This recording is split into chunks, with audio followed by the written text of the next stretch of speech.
ghouls, goblins, grannies in horrifying eyeshadow, and ghastly guests.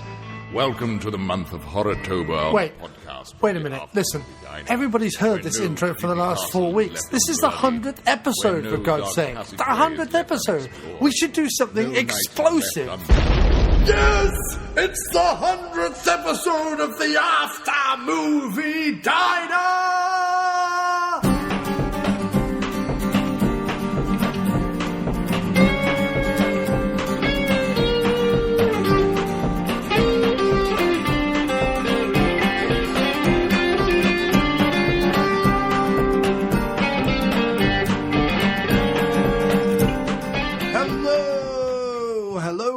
Hello, and thrice more times hello, and welcome to this absolutely splendid, jam-packed Halloween special, 100th episode of the After Movie Diner. And really, it is absolutely so packed to the gunnels with stuff that we've really just got to start, otherwise we'll never fit it all in. However, over the last couple of weeks, as we've been building up to the 100th episode, and stuff on Facebook and Twitter and stuff has been reaching fever pitch, a lot of people have come to me and asked, you know, what do you feel about reaching 100 episodes? You know, it's a grand old age for a podcast, it's a grand old age for anything. And you know, how does that make you feel? And what is it about 100 episodes? And then various other questions like that I initially ignored just for being redundant and pointless. However, I've scratched my chin and I've played with my beard hair and I've thought to myself, what is it about 100 episodes? And sometimes when the mood is right and the music is flowing, you've just got to sing about it. You've just got to sing.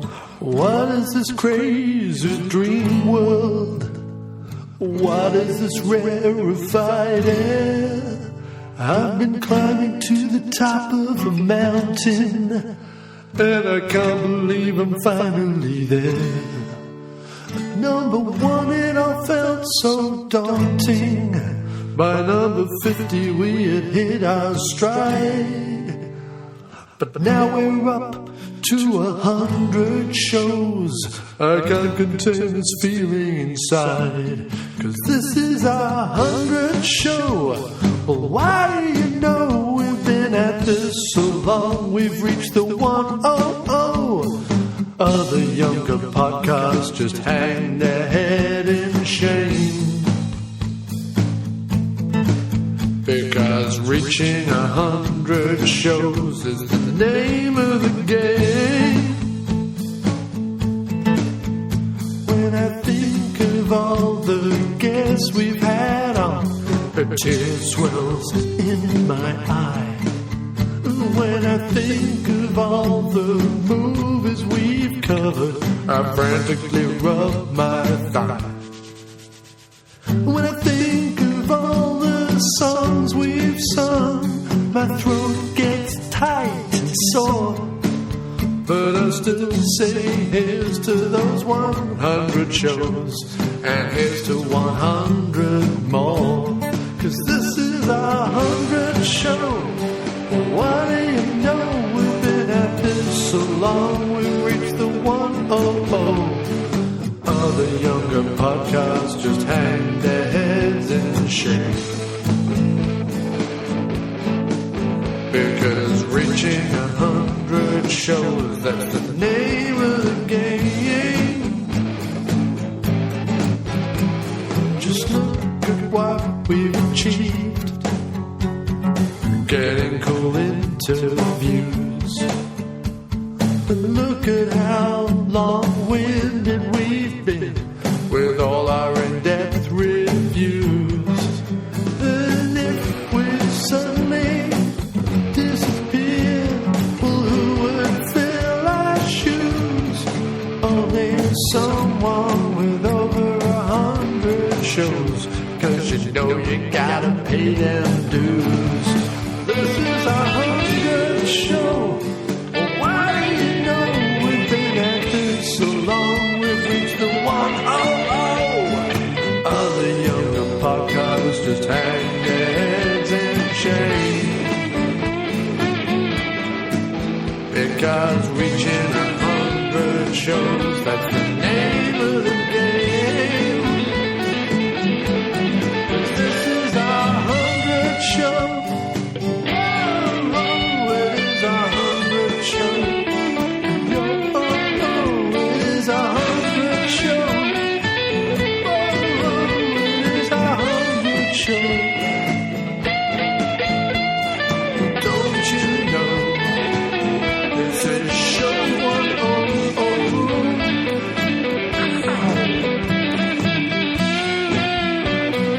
Whoa, it is our 100th show. Yeah, it is our 100th show. Oh, well, the band seems to have stopped playing, but anyway, that's how I feel about reaching 100 shows, and truly am looking forward to providing even more podcasting greatness in the future. Now, this show that we've got coming up is, as I said, absolutely packed full of stuff, and first up, we couldn't be happier or more excited to present to you now an interview with a guy. Well, he not only stars in 2 out of the 3 films that we're covering on this special Halloween Maniac Cop Trilogy show today, but also he's been one of the greatest Bond villains of all time. He's in one of the most undisputed action classics of all time, Die Hard. He starred in such 80s family fare as The Goonies. Also action classics like Raw Deal and Action Jackson. Has been seen recently in The Iceman, starring with Michael Shannon. And coming up next year, will be seen on the big screen again in Expendables 3. It's yet another fantastic catch for us here on the Diner, and we couldn't be happier or more proud or more thankful to him to present to you the incomparable Robert Davi.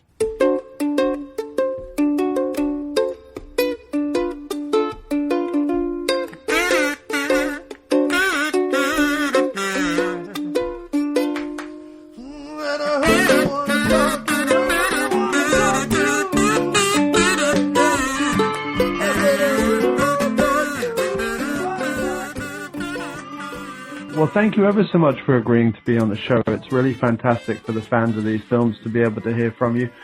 And I just wanted to ask about the Maniac Cop series specifically, and then if we have time, a couple of other things. So first of all, how did you become involved with the Maniac Cop series? Maniac Cop series. Well, Bill Lustig was in Paris pitching, getting ready to pitch the films. And that week, the Bond film opened there that I did, License to Kill. So I was plastered all over on the European poster. He was looking up as he was walking around, and he saw me there. He knew me. We met each other from New York and stuff. So he now has this meeting to pitch Maniac Cop 2. And he says to the people, he's pitching this, but who's going to be in this film? And he says, well, Robert Davi's going to be the lead cop. Oh, ben, Davi, Davi, oui, ça donne qu'on la balle. And bingo, they got, and then it became.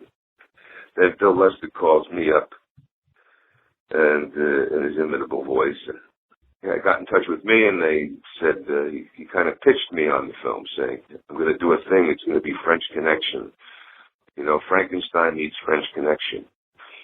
And I thought that was an interesting, concept. I had not done a horror film till then.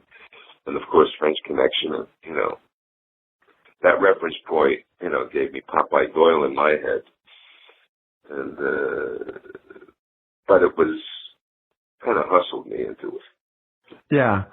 In a Q&A recently, Bill Lustig said that you enjoyed the character more once they gave it some depth in the script. They gave it a backstory and your partner dying and all that stuff. Was that your influence once you came on board, or did that actually convince you to come on board? Yeah, I talked to him and of course Larry Cohen, and I said, let's deepen the thing out, because it was initially, all monster and not much, McKinney. And I thought potential for McKinney to be a good cop, to be a good character. So that's what we did. And Phil's a terrific, he had a reputation of being an auteur kind of, doing those kind of independent films that were edgy and cool. Yeah, definitely. I mean, he's one of my favorites of the sort of 80s New York filmmakers, him and Cohen and Henlotter and people like, and obviously Glickenhaus, who was a producer on the first Maniac Cop. He did some great New York films. So I was going to ask, what was it like working for William Lustig, and also that in both films have great supporting casts. I mean, there's just some great people in there, too many to mention. What was it like working with them, and what are some stories from the sets of 2 and 3 that you have? Well, it was fun working on both of them. I think we filmed Maniac Cop 2 quite a bit in New York. I stayed at the Mayflower Hotel, so that was a lot of fun shooting there in Manhattan or around.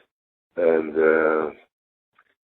I just, remember teasing poor Bob Zadar with that makeup on, Not teasing, at least trying to make him laugh when he was going through some, hard times, having to be in that thing, hours not being able to scratch his face. And there's the guy in makeup complaining to Bill Lustig about not being able to eat or scratch his face, so it was hard to take it. At the same time, he wants to rip off the mask, you know what I mean? Yeah. But he can't do that, so there was a little bit of empathetic, but humor, empathy and humor.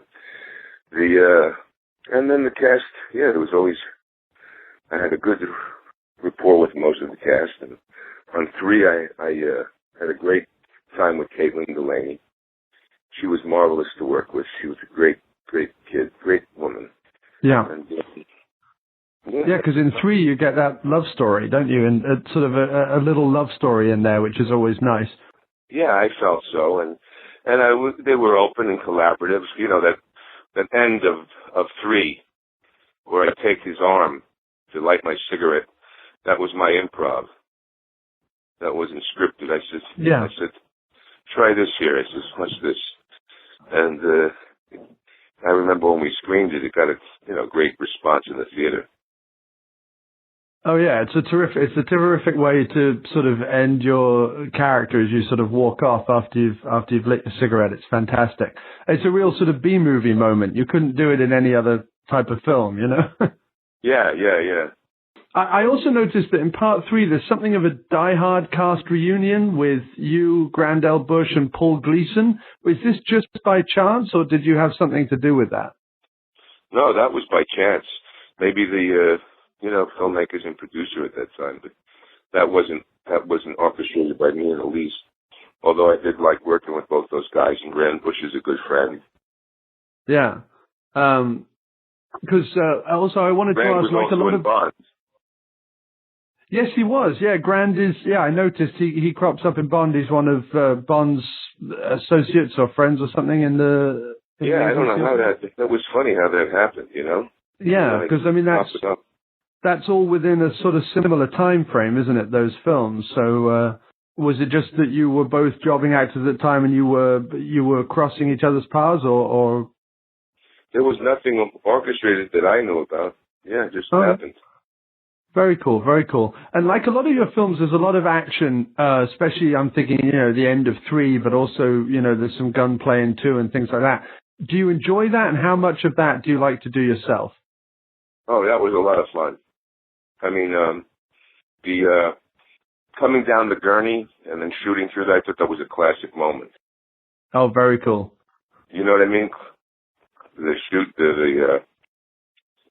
the sheets. Oh yeah, no, that's very cool. Then doing the backflip over the thing, and that was.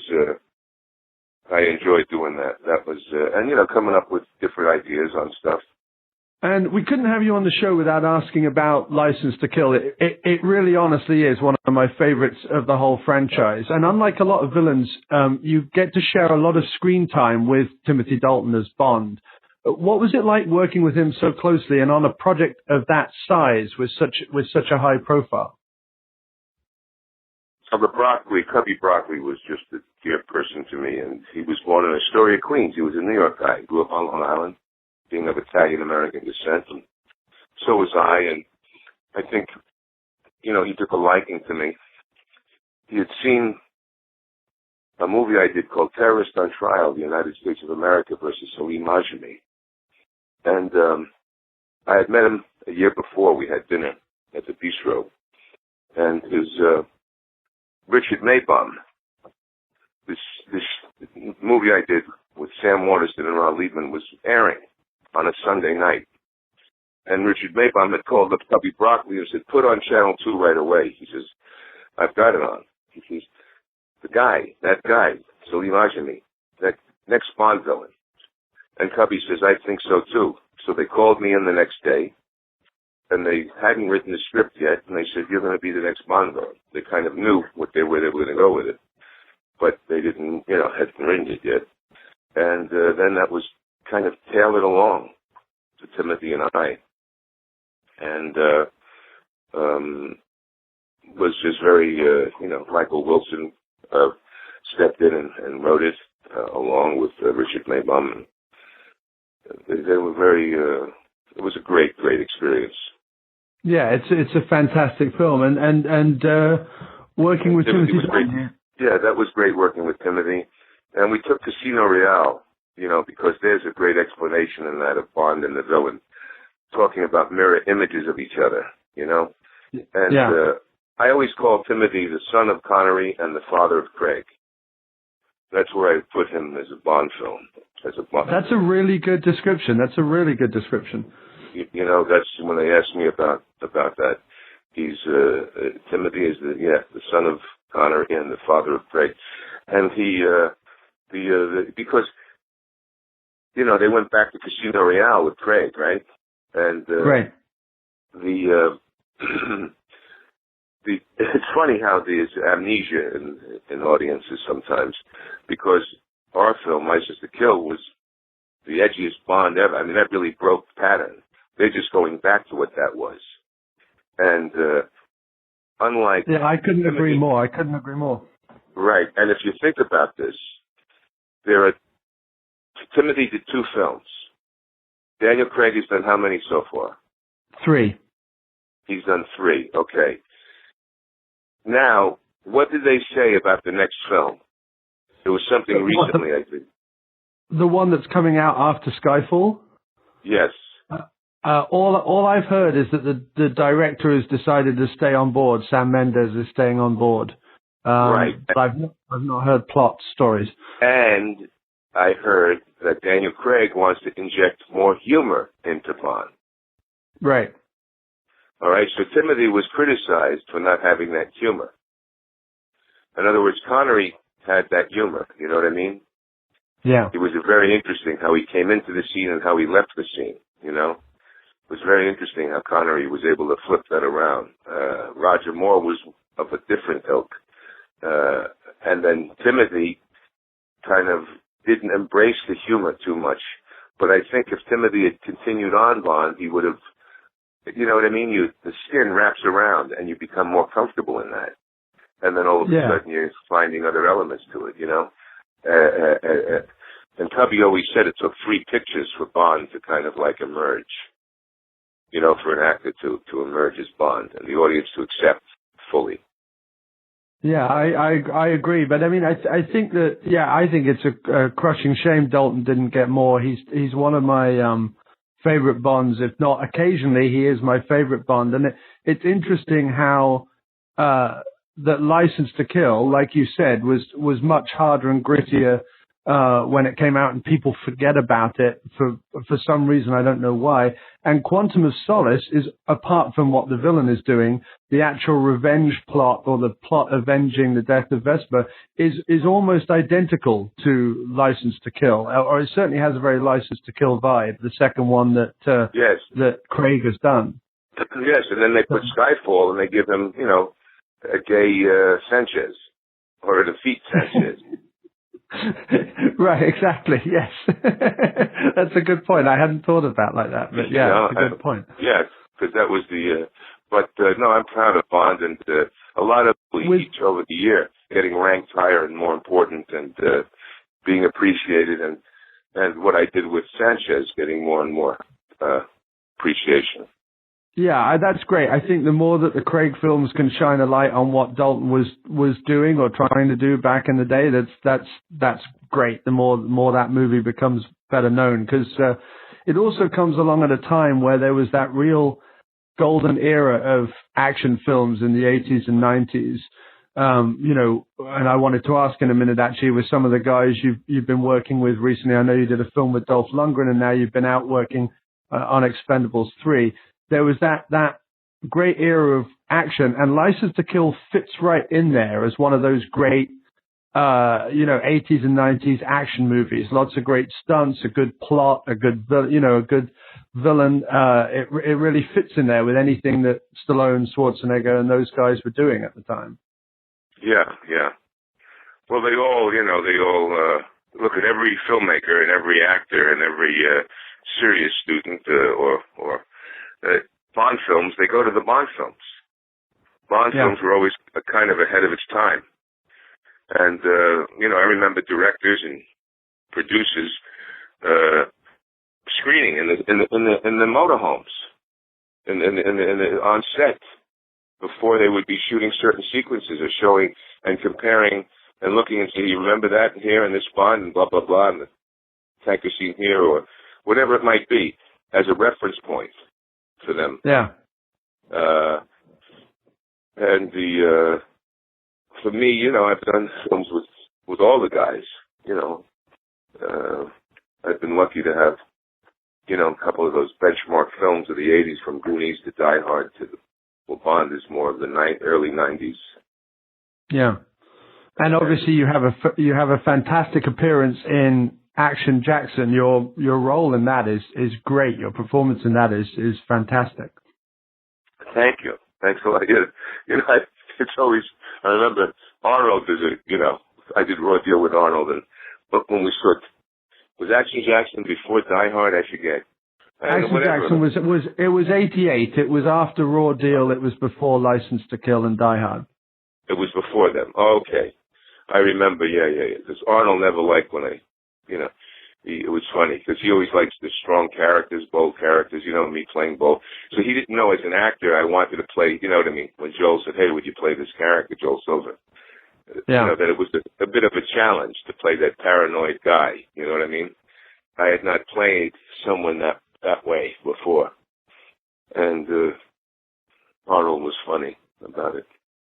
Yeah, it's a great little scene that just kind of makes that movie pop. That he would have this friend, and you in the hotel room, and it's both sad and humorous at the same time. And there's a lot going on in that scene. It really sort of adds something to that movie. And like I said, you just got back from working on Expendables 3. That must have been an amazing experience. How did that come about? And well, that was like being on another.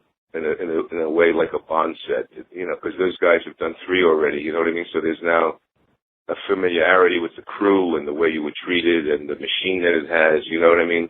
It was just I just had a great time over there in Bulgaria and Sofia. Everyone was wonderful. And Sly I've known for years. I've known Sly since, the early 80s at least, or even Rocky, you know what I mean? And he's been a friend. I've been at his birthdays, and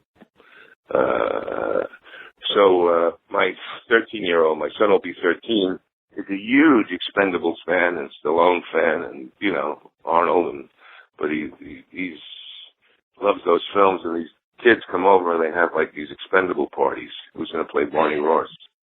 That's great. Yeah, so I kind of like said, so. I had to become part of that franchise. So it was through you talking to Stallone, but also obviously you knowing Stallone for that length of time. Yeah. He's wanted me to be. I was supposed to work with him a long time ago, and he's always liked each other. And of course, I think he's just one of the great active filmmakers of all time, creating iconic figures. He's really a people's filmmaker. Yeah, I couldn't agree more. I think, he touches James Joyce said, to forge in the smithy of my soul the uncreated conscience of my race. He touches certain aspects of the human heart, that Capra aspect, but with edge, with a, not that Capra didn't have edge, of course he did. But, so anyway, so you have that, and, but we, and I think we'll be working together much more in the future. Excellent. Yeah, I think it's been really great to see Stallone and Arnold Schwarzenegger as well, especially in the recent movie Escape Plan, just have such, they've seemed so much more relaxed, happy, and Stallone, like you say, he's putting all these great people together. He's backing these friends that he's had a long time, putting them in movies and things, and it's, for fans especially, it's, it's a dream come true. We couldn't be happier. Yeah, they love it. And and Arnold is fun. Arnold and I were very close after Raw Deal for many, many years. Great. And had a lot of fun together. And is there anything you can tell us about Expendables 3, or is it all on lockdown? It's on lockdown, basically. I could just say that I play a character called Gordon Vata, who is head of Albanian Mafia. That's what it is. I see. Iceman, have you seen The Iceman? I haven't. No, I was watching some interviews with you online in preparation for this, and I was thinking I've got to see that. I just saw you promoting it on a show, and it had passed me by, I have to say. Although I was aware of it, but I haven't seen it since. I became aware of it, but then I hadn't followed through. So no, I must. Yeah, you should take a look at it. It's a great film. Great young director Ariel Rahman. Terrific performance by all the actors, especially Michael Shannon. I mean, it's got a great cast, yeah. Yeah. Check that out. And I've got a film called Lost Time that I think is going to be very interesting coming out.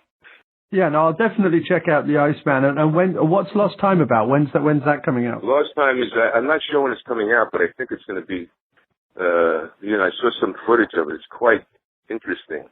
It's about alien abduction. Yeah. And, it could be one of these cultish films. Lou Goss is in it, and that girl, Michelle Valesa, who's not really known, but she's terrific. But it's a very good, it looks like it could be very interesting. Very, very cool, very cool. I'll definitely keep an eye out on that, and obviously we'll tell the listeners to keep an eye out for those movies. That's great. Did you want to talk about your album? I want people to go on my website, Davi Sings Sinatra. Go to www.davisingsinatra.com. Go to Amazon, iTunes, listen to some clips, download it, buy the physical copy, tell your friends. It's the holiday season. Get it for a gift. I also have a new Christmas single coming out November 25th called New York City Christmas. So it's really an iconic, brand new song. Never been done before, and I'm the first one to do it with a real up-tempo swing beat that's a tribute to New York. And I think people will, it'll catch on. Oh, that's wonderful. I can't wait to hear that. That sounds great. Yeah, spread the word about it, and, tell your fans or your friends and your listeners to check out the music. And I'll be touring. I'll be doing some stuff around the world in the next year or so. So. Yeah, and any plans to come to New York and perform? Yeah, well, I'll be doing that. I think I'll be doing that for the song. I'll be in New York sometime, probably end of November, December. I might be doing a quick film here in L.A. in November here. And then they're setting up a lot of those appearances with the new Christmas song. Well, that's great. I'll keep an eye out there down and see it. That'll be great. I look forward to hearing the song. And thanks again, Mr. Davi, for being on the show. It's just been great to talk to you. And thank you very much, Robert. And I'm a long-time fan, and we'll continue to do so. Thank you. Thank you so much. Are you getting your fans going? I mean, you're getting a nice group of people. Yeah, I'm getting some good listeners, and obviously, interviews like yourself. And I spoke to William Sadler, a fellow actor, William Sadler, recently, and that was fantastic. But yeah, we're building it. We've got a great website. We've got some marketing companies contacting us to do screeners and review films and things. So yeah, it's really picking up. And it's coming along. Well, congratulations on doing it, and I appreciate you. You and if you have a team involved or if it's just you, it's important getting the word out there, and everybody has to. Everything starts somewhere.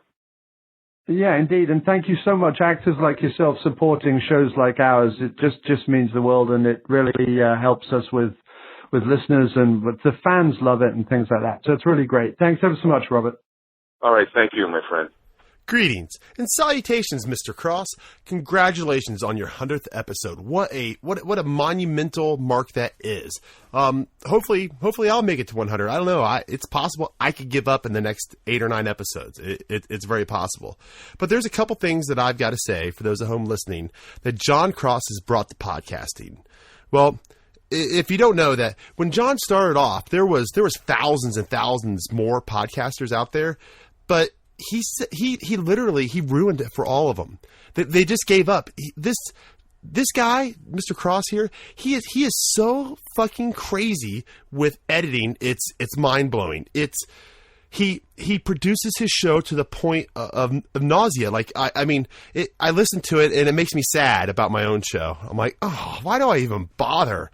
But, and I'm not the only one that's felt that way. It's like you listen to it and it's like looking at the Mona Lisa and then like looking at your freaking, sketchbook of happy face drawings. It's just, it really bums you out. But I mean, really, John Cross here has raised the bar so freaking high. He's raised it too damn high that people don't even want to podcast anymore. They're like, why bother? I've even heard people on NPR, like their shows that have been canceled on there just because they're like, well, this guy's sitting in an apartment in New York, he's not even trying hard and we can't even compete. But, something I got to say is that I almost bought a freaking Macintosh computer because I thought that was the edge. Like I was like, oh, it's not because he has talent or because he has a way with sound files or like an actual creative mind to him. It was because of his equipment. That's the answer. Buy a Macintosh and that'll be my ace in the hole. No, I didn't go that far, but I mean, really. It brought me to the point that I gave up for my own show. I gave up and went for the quote unquote live feel, the unedited, the raw conversation and experience is what I go for. That's my flavor of the month. But John, congratulations, dude. You really have. As much as all the kidding aside, you inspired me to keep going in my darkest times. When I thought it was easier to give up than to continue on, for whatever reason, I found something within you or within somebody you were close to that helped inspire me to keep going.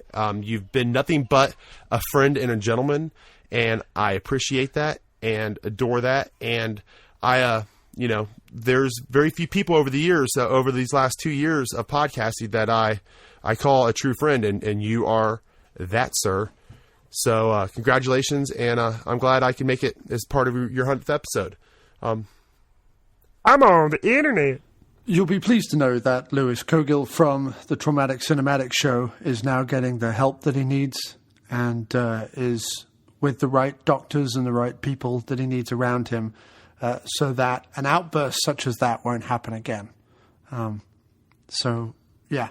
Don't worry about that. He is getting all the treatment that modern medicine can provide. Hi, I'm Doug the Geek. And I'm Ashley the Academic. And we're the hosts of the Above the... What are you doing? We're supposed to say the title of the show, the Above the Line Podcast. Yeah, we're supposed to say it together, you dullard. Now, let's try it again. And we're the hosts of No, not yet. Hold on. I'm just kidding. Go for it.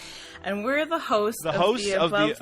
Come on! Okay, forget that. Just tell them where they can find us. Find the Above the Line Podcast on iTunes, Stitcher, Facebook.com/the Above the Line Podcast, or just check us out at AboveTheLinePodcast.com. We cover the best and most interesting films in the history of cinema from both my own geeky perspective and my more cultured academic perspective.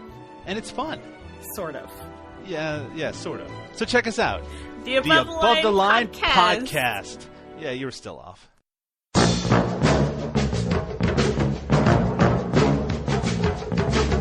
They're 12 miles of bad road, and now they have a microphone and their own show. It's the Daily Grindhouse Podcast, the official podcast of DailyGrindhouse.com. Starring Gene. You tell that bitch who sent you here how sorry I am I can no longer be her friend. And the man called Perry. I'm the one that killed Monday and whooped Tuesday and put Wednesday in the hospital. Called up Thursday to tell Friday not to bury Saturday on Sunday. Reviewing the hits and the hidden from the world of exploitation cinema and beyond. Featuring exclusive cast and crew interviews. Past guests include John Carpenter, Robert Forster, Brian Trenchard Smith, but still no Steve Guttenberg. We'll get him someday. We promise. We promise. The Daily Grindhouse Podcast, available on iTunes, Stitcher Smart Radio, Podomatic, and of course at dailygrindhouse.com/podcasts. The Daily Grindhouse Podcast. Tough films for the rough crowd. Got the goddamn message? Let's go to work. Hi, my name's Chris, and I've got Steven Seagal on the old dog and bone. Steven. Yes. Have you ever desired to hear a weekly movie podcast hosted by two fellows from the northeast of England who run their little hands through the week's movie news and then cap it off with a review or two, ranging from all sorts of genres: kung fu, anime, straight-to-video tomfoolery, bit of horror? No. Well, you're a dick who doesn't know what he's talking about. I don't even know why I'm asking you. I'm sure there's other people out there who have desired to hear such a thing, so if you're one of those lovely people, pop on over to wafufm.com. That's WAFUFM.com, and check out the show. You can also find us on iTunes, TalkShoe, and Facebook at facebook.com/wafublog. Wafu FM. It's a podcast that's good and stuff. Shut up, Stephen. Well, here on the show, it seems only apt that we introduce yet again into our leatherette booths the wonder that started it all with me those 100 episodes ago. It's Mr. John Wallace. And, sir, it is a pleasure to have you back on the show. How are you doing? I'm doing really good. I'm doing brilliantly. And, congratulations on 100 episodes. Merry century. Indeed. I think it's an amazing achievement, and the show has been getting better and better and better, and it's always a cracking listen, and it's always a pleasure to be involved. Definitely. Well, I can't do an anniversary or a special show or anything like that without having you on it. You started it all, known you the longest. You're the guy, you're the man, you're the go-to person. Have to have you on the show. So what's it been like for you as sort of the most regular co-host we've had? I think I'm right in saying the most regular co-host we've had, although Jim is nipping at your heels probably with all the Dino episodes he's done. But what's it like for you to have gone from episode 1 to episode 100 and see it all change and evolve and everything like that?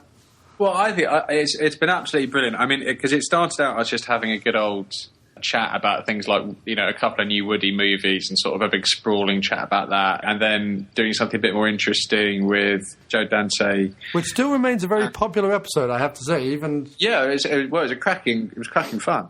What I like about it most, I have to say, is that it gives me in a funny sort of way, the diner gives me the video shop experience, because through doing things like Woods and Weller, I'm compelled to watch things which normally I might not give a chance. Because I was thinking today on the way back from work, what we used to do in Star Video is, go in there and get like the one that you definitely knew you wanted to see. And then you go off and get the completely random weird ass one that just had a bit of an interesting cover, or like Robert, or some famous person in it. Right. And take a chance. And the problem with streaming sites that I really, really find is that, you can't deny that streaming sites give you, Love Film or whatever, give you the most unbelievable choice, but it's too much. And I just find myself endlessly searching and and I never take a chance on things, or I do occasionally, but it's just not the same as going into a video shop and going, right, these four walls are my, section of choice, and I have to take a chance on something. So what's been really good about doing, for instance, Woods and Weller, is we've watched the most random films that would have completely passed me by. Now, in about half those cases, fair enough. I'm quite happy for them to have passed the bar. But for things like Blue Jean Cop, and I don't know, what's another interesting one? Blue Jean Cop was the standout one for me. Yeah. Even a funny one like that Jimmy Woods prison one. Portrait of a Killer or whatever it's called. Portrait of a Killer. There were moments of voiceover that made that film so worthwhile. Yeah. And Of Unknown Origin is a complete classic as far as I'm concerned. And I never would have watched that. No, of course not. So it maintains doing the diner for me has maintained that video shop experience, that precious, important video shop experience of being exposed to things that you wouldn't necessarily take a chance on. And it does it far more efficiently than I can do through my own choice on things like streaming sites. Yeah. And of course, for us, it's really important because you're my oldest friend, and it's the way we keep in touch, which is tremendously important, obviously. Yeah, definitely, and that's another key element for me as well. I completely agree. And what I've loved, speaking from my side of it, is always knowing you as a little bit, not completely, but a little bit of a picky bastard in certain areas when it came to movies. I certainly came to like sitting through a whole movie or whatever, and always being someone who kind of joked to me about my sprawling B-movie collection and my ability to be able to sit in front of anything for 90 minutes, no matter how random and bizarre, just because, I don't know, Campbell would show up for 5 minutes and sneeze or whatever, or Walter Koenig happened to be in it or something random like that. I think through doing the show with you is that it feels like what you're saying, it feels like we're back on the sofa at Westcombe, but it also feels like, again, you're opening up, or you have over the last sort of like 2 or 3 years opened up a lot more to watching a whole bunch of stuff, even if it's a slog, even if it like isn't what you were hoping it would be. At the end of it, we've had, that we're going to have a fun chat about it and see how we feel about it. And having to be a guest on other people's shows and having to stick to certain formulas on this show, I've had to sit through a bunch of things I never wanted to sit through. Sometimes you have a guest on and they say, yeah, I'd really love to cover these 2 films. And you're like, honestly, I could have no interest. But you sit and you watch them, and your job is to find something in them that's sort of interesting and passionate. And it was nice to see that we had got an email on this show that says exactly that like, on the diner, we can watch some real crap, but we always find something to be enthused or passionate or find enjoying in that crap. Well, I think the trick for me has been, I think Woods and Weller was a really clever trick, because we just said, let's just go with a couple of actors that we absolutely love, and then they're so bloody brilliant. They just carry things along, or not even brilliant, but just really gripping people to watch, that it doesn't really matter about whatever like shite they're starring in, even if it's utter piffle. I still managed to stick with most of them. I think there was one movie that I found a bit of a drag in all of Woods and Weller, which I think was the Jimmy Woods. Funny enough, the Jimmy Woods Dennehy one. I think I found bestseller. Yeah, I think I found it just not good enough for something that had Woods and Dennehy in. Like, I just needed more from it. But and even that was, I watched it and it was great. But I think that's a really big.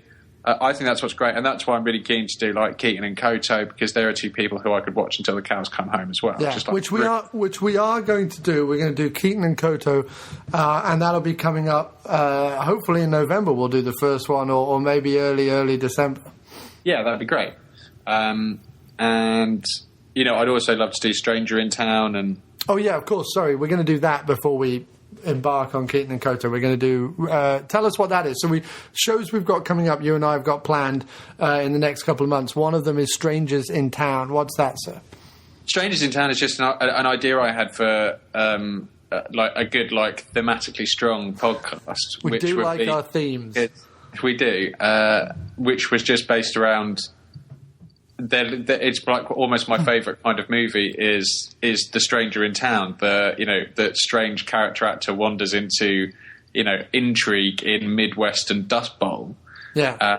And we're thinking about doing Bad Day at Black Rock, Red Rock West, and U-Turn, which have really similar things going on in them, have really great performances from leading men who can drive you mad with how the sort of crap they do. Right. But these are these guys in their element, and I'd love to do that and compare them and talk about the things that run through them, because I think it's a real American cinema speciality, and it's a diner speciality. That's what it is. Yeah. It's a special. I like that idea. We're definitely going to do that. We're going to do. I want to do Jack Nicholson 5 Easy Pieces, and you want to do Jack Nicholson.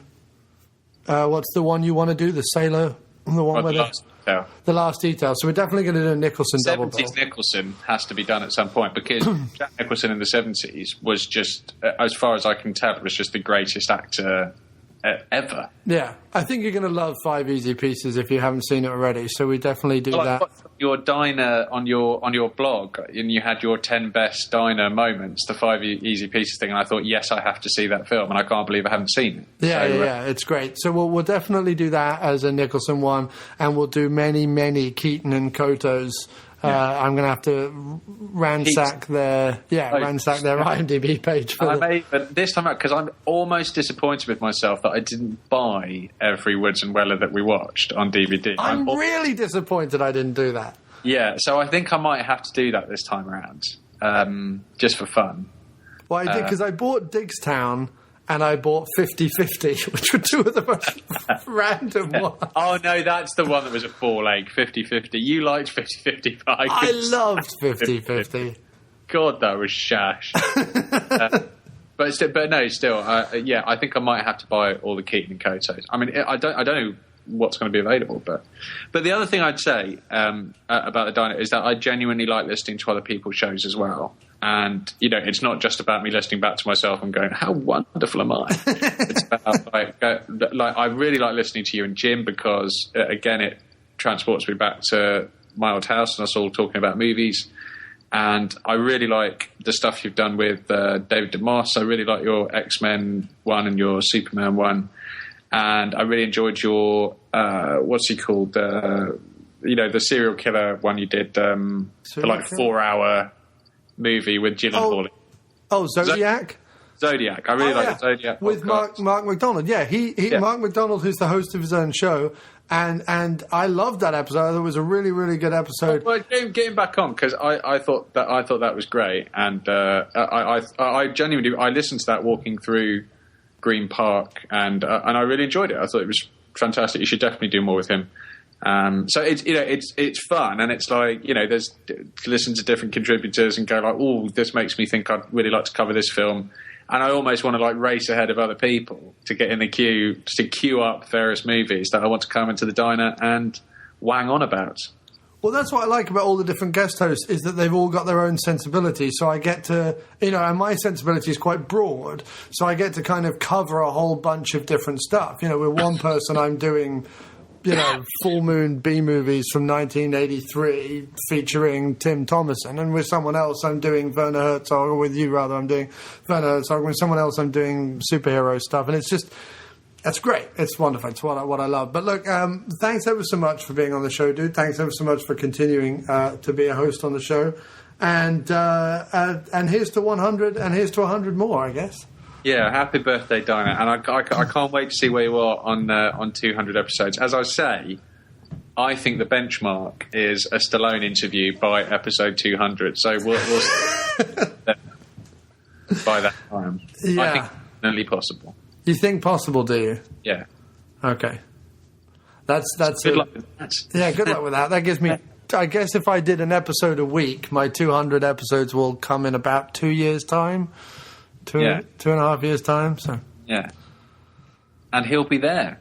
He will. 2015. Expendables 9 or whatever he's working on. If they make Expendables 9, I'm there. I'm happy with all that. I'm going to see Escape Plan. I don't care that it's been slagged off. I am going to see Escape Plan. It's not been slagged off on our website, so we supported it. The one thing I would say is be aware that it is be aware that it's a drama, not an action film. The last 15 minutes are an action film, the rest of it is a drama. And be aware that Arnold is clearly, having been the governor and got back into acting, Arnold is loving it. He's like just having a ball. Like in The Last Stand, he is just chewing every bit of scenery available. And then in Escape Plan, which is the second kind of post-governor show film that isn't an Expendables movie that he's done, he is the most watchable guy in the whole film. He's got like little cheeky grins going on and like funny quips and he is a joy to watch in Escape Plan. Arnold is he's just having a ball. It's like he's been given a second lease of life, and he's not only being incredibly nice in interviews, because I mean, you know, after fucking cheating on the First Lady of California, who's also an old Kennedy and all the rest of it, like, you know, his approval rating was not great. You know, I was fathering illegitimate children with the maid. You know, at that point, you have to kind of... it sounded like Christopher Walken. Yeah, true, sorry. But being a bit humble.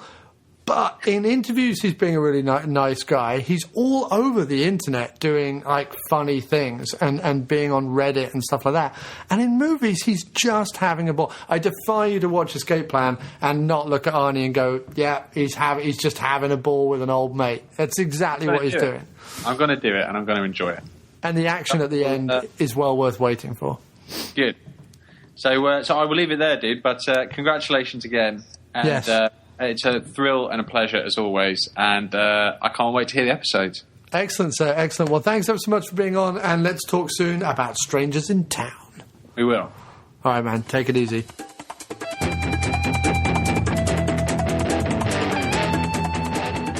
Do you like the After Movie Diner? Of course you do. You're listening to this rubbish. But if you do like the After Movie Diner, there's now one place where you can go. That's aftermoviediner.com, where everything is there. Absolutely everything. All the news, reviews, interviews, everything at aftermoviediner.com.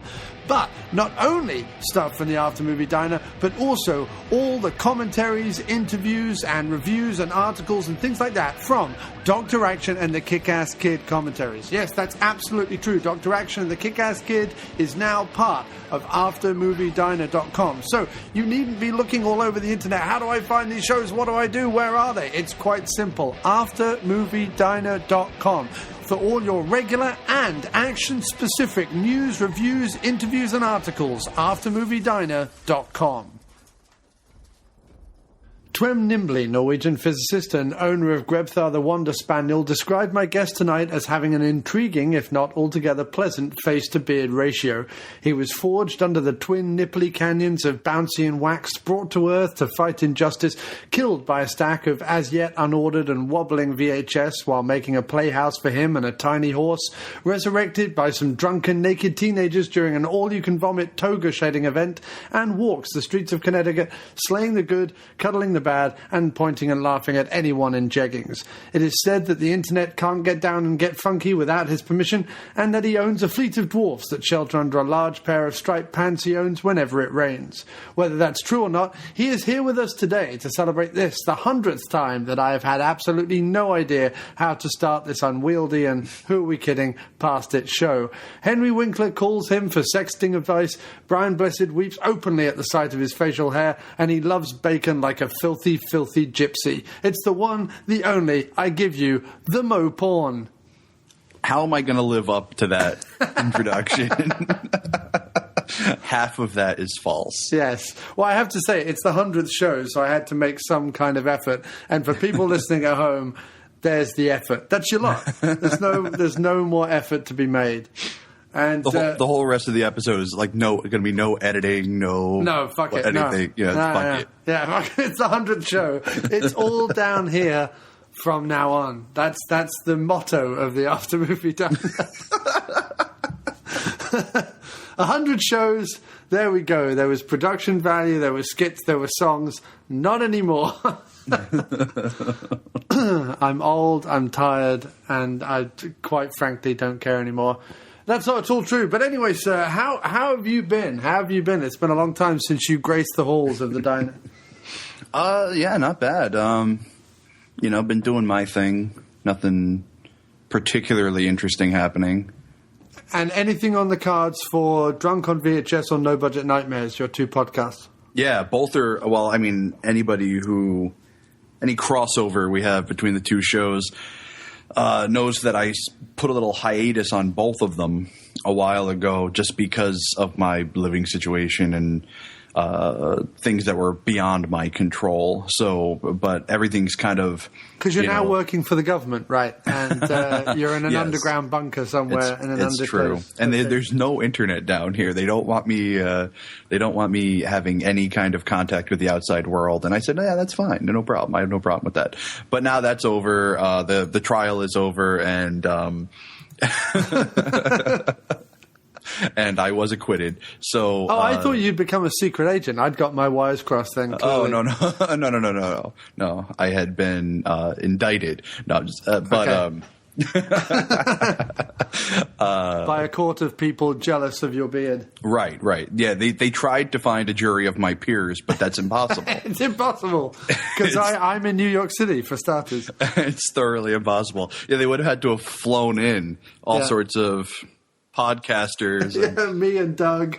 No, well, not Doug. Doug's kind of beneath us both, but Doug would have taken one look at me and been guilty. And he's the nice one. He's the Canadian. Right. But anyway, yeah. So everything's kind of wrapped up, and I can start recording again real soon. So expect to see new episodes of No Budget Nightmares within the coming weeks. We're going to cover the classic film Kindergarten Ninja. Nice, very nice. And there's a connection between films here because I think it was the 5th episode we did. I think we're up into the 30s or 40s now. But the 5th episode we did, we covered this little gem called Las Vegas Bloodbath. And the guy who produced Las Vegas Bloodbath also produced Kindergarten Ninja. And when you think about those two movies side by side, knowing that Kindergarten Ninja was basically a made-for-TV sort of PSA about like how you shouldn't drink and drive, because if you do, you might have to teach a class of small children how to do kung fu with the ghost of Bruce Lee. Oh, right, okay. I thought it was if you drink and drive, you may have to face the Kindergarten Ninja. Dun, dun, dun. Okay. No. And it's starring one of like the 3rd tier San Francisco 49ers at the time. I couldn't even tell you the guy's name. I don't know anything about sports, but I want to say like Dwight Clark or something like that. Yeah, that sounds about right. Sure, that sounds like a football player's name. Yes. 3rd-tier player Dwight Clark from the 80s San Francisco, whatever, yeah. Yeah. And so that's what we're going to cover on there. And then I was thinking for my first episode back for Drunk on VHS, I would cover the legitimate classic, Never Too Young to Die. Nice. It's all good. I can't wait for those two shows to come back, sir. I am poised and moist and ready for that. So within the next couple of weeks. Oh, wow. Can't wait. That's exciting news. And you've done a rather ridiculous thing. The 3 films or the trilogy that we're covering today on the show, you've watched this afternoon on 1.5 speed. Yeah, let's put it this way. Okay. I woke up today at 12:30, 2 hours after I had set my alarm for, by the way. Yeah. And you said, and I said, can we start a little later? And you're like, well, the closer to 4 we can start, the better. I'm like, no problem. I'll make it happen. So Cue the training montage. Yeah, exactly. I should have been a training montage. Absolutely.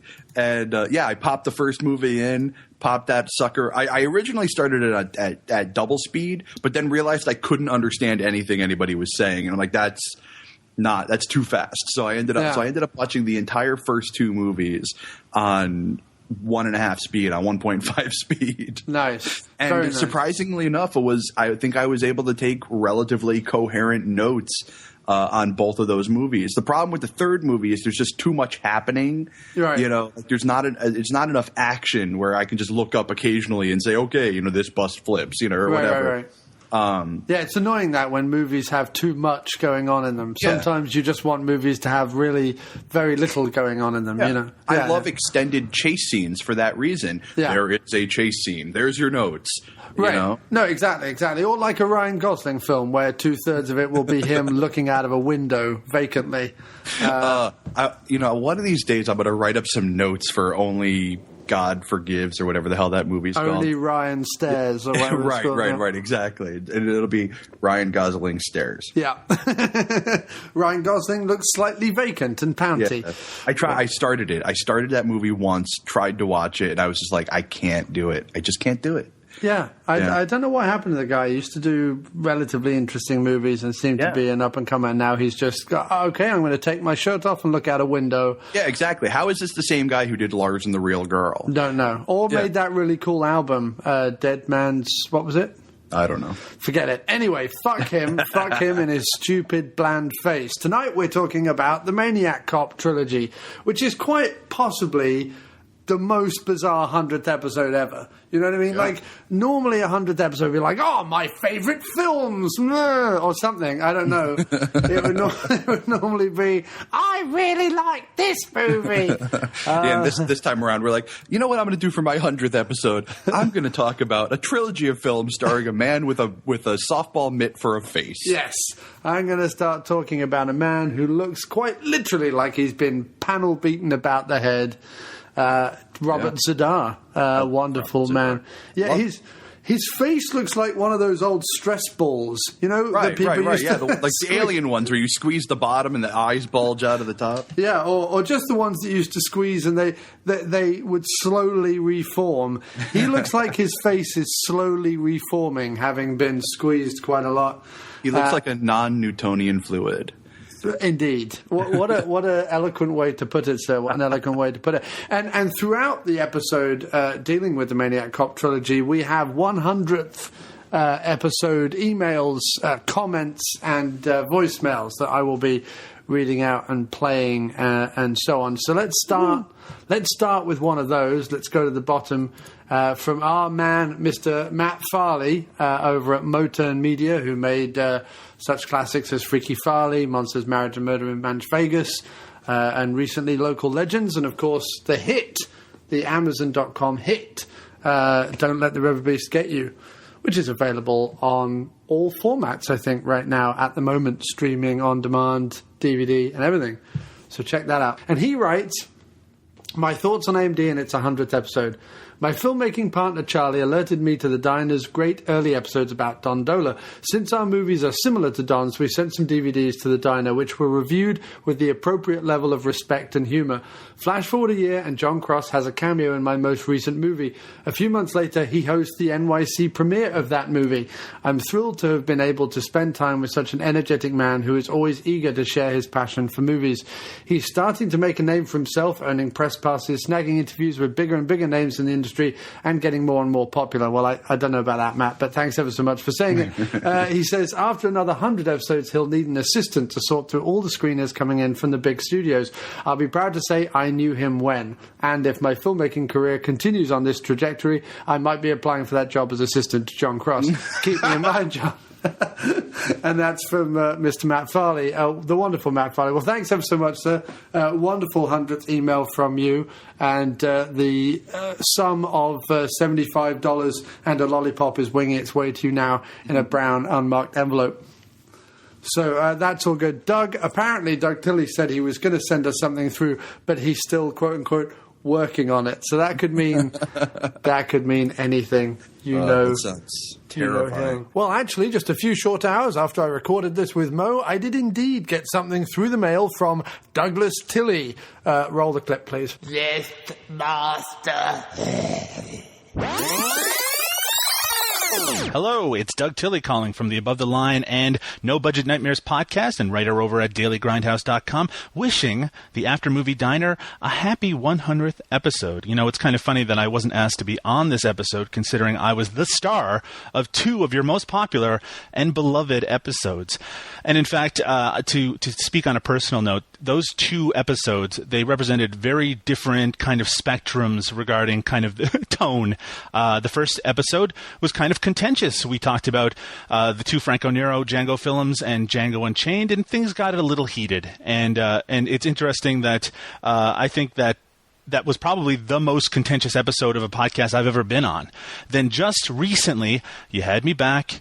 We talked about the Coen brothers, something that we mutually loved, and it was such a special, unique, warming experience that it's something I really think about with a lot of pleasure and optimism. There's a moment in that episode, and if we're going to talk about favorite moments from the podcast, I can only pick one that I was on, because those, of course, are the best. There was a moment where we started talking about, I don't know how we got on the tangent of Martin Scorsese's The Last Waltz, the final concert of the band. But when we talked about that, I almost got choked up a little bit, because I was thinking about all of the different emotions I have connected with that film. We were both speaking on it in a very sincere, very, kind of in-your-face level, and I felt like we had a connection at that moment that you don't usually see when people are talking about films, and it really kind of reminded me that let's stop all the fussing and the fighting. Let's just get together, man. And that's what I want you all to do this 100th episode, After Movie Diner. Get together. Have a good time. Let's see 100 more. Let me be on one or two of them. And let's fight again soon, but in a friendly way. Love you. Mwah. So let's have a look on the Facebook page quickly, sir. Anyway, Doc Paul Croson, or Dr. Action as he is better known in these parts, says, I love the series. He's talking about Maniac Cop Trilogy. Says, I love the series, full of action, horror, Campbell, and the Atkins tash. Plus, when it comes to the jaw and chin, Campbell meets his match in Zadar. And let's face it, you can't better that. I had the movie posters on my wall as a child. That says all sorts of things about Doc Croson. It really does. They're great. And he says, and Davi kicks ass in the second. And lastly, on the Facebook page, Gary Hill writes, great grisly series of films. Atkins, Campbell, and Zadar's chin. A great combo. Kind of vague recollection of three great films, but I got a lot of love for these flicks. So I actually had an interesting comment on when I posted it that I was watching the first one. Friend of your show and mine, Philip O'Neill. Philip O'Neill, everybody needs a listener like you. Wrote Maniac Cop, a.k.a. The Battle of the Chins. Yeah.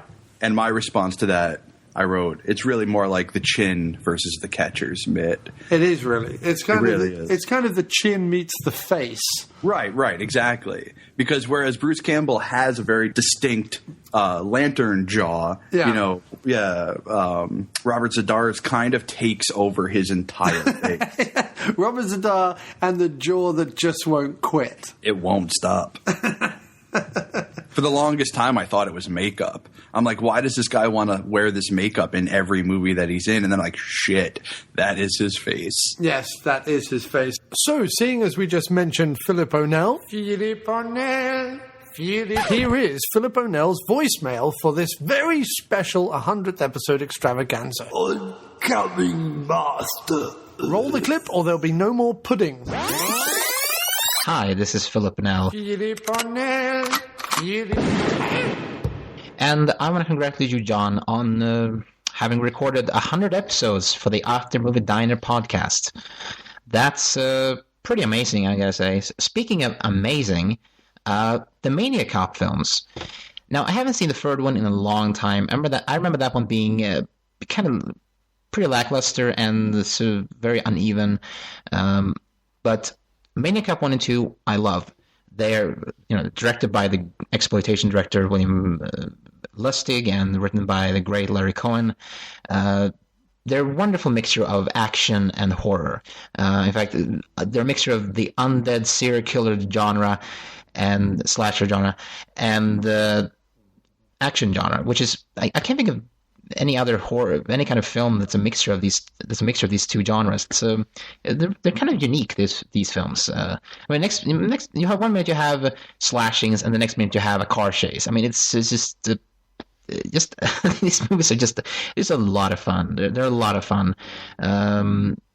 There's some terrific stunts in Maniac Cop 2, I gotta say. In fact, Maniac Cop 2 is it's a little better. It's kind of a better film than the first one, actually. Even though Bruce Campbell does get killed off at the beginning of the film. But anyway, I love the first two films, and I love Maniac Cop films. That's all I have to say. So we'll have more comments from Facebook, and we'll have more comments from our mailbag later on in the show. But let's move on to the first movie, Mo, with Maniac Cop 1. There is something in the streets. Something in the shadows. Something in the dark that kills. You're trying to tell me 2 kids did this? Just got a statement from an eyewitness that said he saw the kids attack her. Officer! Oh, thank God it's you. The head was unstable and there was a sudden deceleration injury. You think a cop did this? Why not? You automatically assumed that it was a police officer instead of some lunatic son of a bitch dressed up like a cop. He didn't kill the girl. He wanted a witness. He'll kill again. He enjoys killing. He strikes without cause. Without mercy. Who's he killing? Pushers? Hustlers? Innocent people. Maniac Cop? You may be getting information from inside the department. That means he is one of us. When the killer is a cop, there's danger in every badge. You're not gonna get me. Suspicion in every uniform. Since when is my personal life any of your business? Since your wife was found dead in a motel room. When a cop turns killer, no one is safe. You see a cop, you cross to the other side of the street. He'll find you wherever you are. Bye, squad. He'll destroy you, whoever you are. Broke out of your cell, you killed them all. It wasn't me, it was somebody else. I didn't do any of this. Now they think they got the guilty man, so you'll be free to get to the mayor and the commissioner. Reason cannot stop him. Bullets cannot kill him. This is one maniac you'll have to face alone or die. The choice is yours. You can fight him. Remain silent forever. Starring Bruce Campbell from Evil Dead. Maniac Cop. Give us a lowdown on it. Oh, it's one of those movies about people and they do stuff. Well, it's directed by...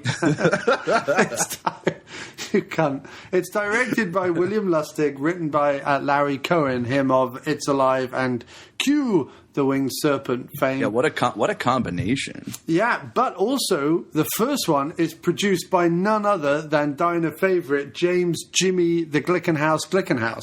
Right. Which is fantastic because you can't beat Glickenhaus. You can imagine he was on... They said in the commentary that... Because I watched the first one's commentary, they said that Glickenhaus Shapiro, which was the production company at the time, didn't interfere with any of the creative decisions. I was like, Glickenhaus isn't creative. He came on set and went, blow more shit up. That's what Glickenhaus said. Said, can we set him on fire more? That's basically where Glickenhaus's input came in. But yeah, so it's a powerhouse production team. You've also got a fantastic cast. You've got Tom Atkins, of course, Bruce Campbell. You've got Richard Roundtree. Shaft himself is in this movie. Robert Zadar, Shereen North, and also Lorene Landon, who is she's not a big star or anything, but she's pretty prominent in this series. And of course, a cameo from Bill Lustig's, I think, uncle. Jake LaMotta, Raging Bull himself, is in this movie. Mm-hmm. So did you want to give us try and give us a lowdown of the plot, Safari? All right, so basically it's New York, and there's a man in a cop's uniform who is murdering people for what appears for initially is no apparent reason. We eventually discover that he was a former cop who everybody thought was dead. He apparently is superhuman because he takes several bullets to the chest and face and nothing really happens. Right. And it turns out to be this cop by the name of Matt Cordell. Yes, indeed. Played by the irrepressible Robert Zadar, who made his name somewhat on this series of films. I mean, I know he's been in a ton of other cult stuff, but... This is probably what he's known for, right? This is some of the biggest stuff he's done, without a doubt, which is kind of sad when you think about it, because he's done – I mean, he's so good. Like he's such a good actor that it's crazy to think that this is the biggest thing he's ever done. He also had a cameo in Tango and Cash, of course. Yeah, exactly. But nobody said, "Oh, let's hire this guy because he's Robert Z'Dar." They probably said, "Look at that mitt for a face. He would look good as a bad guy." Yeah, look at that face that looks like two moon faces colliding in a bag. Right. Which is quite fantastic. Yeah, and when did you first come across this movie then, dude? Well, it's funny. I saw back when I was a kid, I didn't give a shit about what order I saw movies in. Like that's so changed for me. There are people who tell me that there's like third movies and series that I should watch and just skip the first two. And I'm like, I won't even watch the third one because I'm like, if you're telling me the first two are so bad that I shouldn't watch them at all and go right to the third, but I'm not going to watch the third one either because I have to watch the first two first. But when I was a kid, I didn't care. About the time that Maniac Cop 3 hit video, it was also hitting like Showtime and those pay channels, and I'm fairly certain the first one I saw was 3. Today was the first time I ever saw part 2, so believe it or not. Wow. Okay. But the first one I ever owned was part 1, but the first one I ever saw was part 3. And I actually I think I might have even watched it back to back with that other film, Psycho Cop. Right. Okay. And thought to myself, this is such a crazy fucking movie, And of course, comparing it now that I've seen the second one compared to the third one, like the second one is so much better. Well, they each have their own distinct flavor, I feel. Yeah. Well, the problem is that like the first two are more based around the story of Matt Cordell and the first one's really just about him killing people. I almost kind of wonder if like the whole undead cop whatever thing. Well, actually, I guess technically in the first one he's not undead, but the whole idea of this cop, going rogue and killing people, was sort of the story in and of itself. But then as the movies progress, he becomes more and more of this like, like a Jason or Michael Myers type character, where instead of like wearing a mask, he just has scars all over his face, Yeah, I mean, they sort of imbue him with a bit of character so that the second and third ones have more going on than just a Jason or a Michael Myers. But right. I mean, yeah, the first one, it's basically what if Dirty Harry was put in prison with all the people he's put away. Right. They enact their revenge, and then he comes back to life, sort of, walks out of the morgue, and then begins to take his revenge on the city, because he deems that City Hall and the pen pushers, the filthy pen pushers up at City Hall, have screwed him over by making an example of him and putting him in prison with all those guys. So he goes around killing the innocent. That's the sort of twist in the first one. And he's a supernatural cop on the edge. Yeah, exactly. By sort of if only he had been partnered up with Danny Glover, then none of this would ever have happened. Exactly. But he's getting too old for this shit. So. Right, exactly. But no, so he sort of goes about killing people, and you get some hilariously over the top death scenes. I mean, the first one's definitely a sort of slasher that then morphs into action. Right. And then two is definitely an action film through and through, really. 2 is a straight-up action film, without a doubt. And then 3 is sort of an action, drama, comedy, horror. I mean, 3's really... It almost has an Evil Dead trajectory in terms of, first one's the most serious, second one's a bit goofy, and the third one, like, all bets are off. It kind of has that that trajectory. And obviously, of course, Raimi and Campbell and John Cameron, who is the assistant director on parts 2 and 3, have all sort of worked together. So there's that thread. Obviously, when Lustig became a DVD and Blu-ray producer, he put out a lot of the Campbell stuff with Anchor Bay before he then moved over to Blue Underground. And so there is a big connection with that, as well as obviously the connection with the New York filmmakers of himself and Cohen and Glickenhaus. And let's not forget, the classic Raimi cameos in 1 and 3. Right, you've got Sam in 1. And Ted in 3. And Ted in 3. Now, Sam is listed as appearing in 2, but he doesn't. That must be cutting room floor stuff. It's got to be.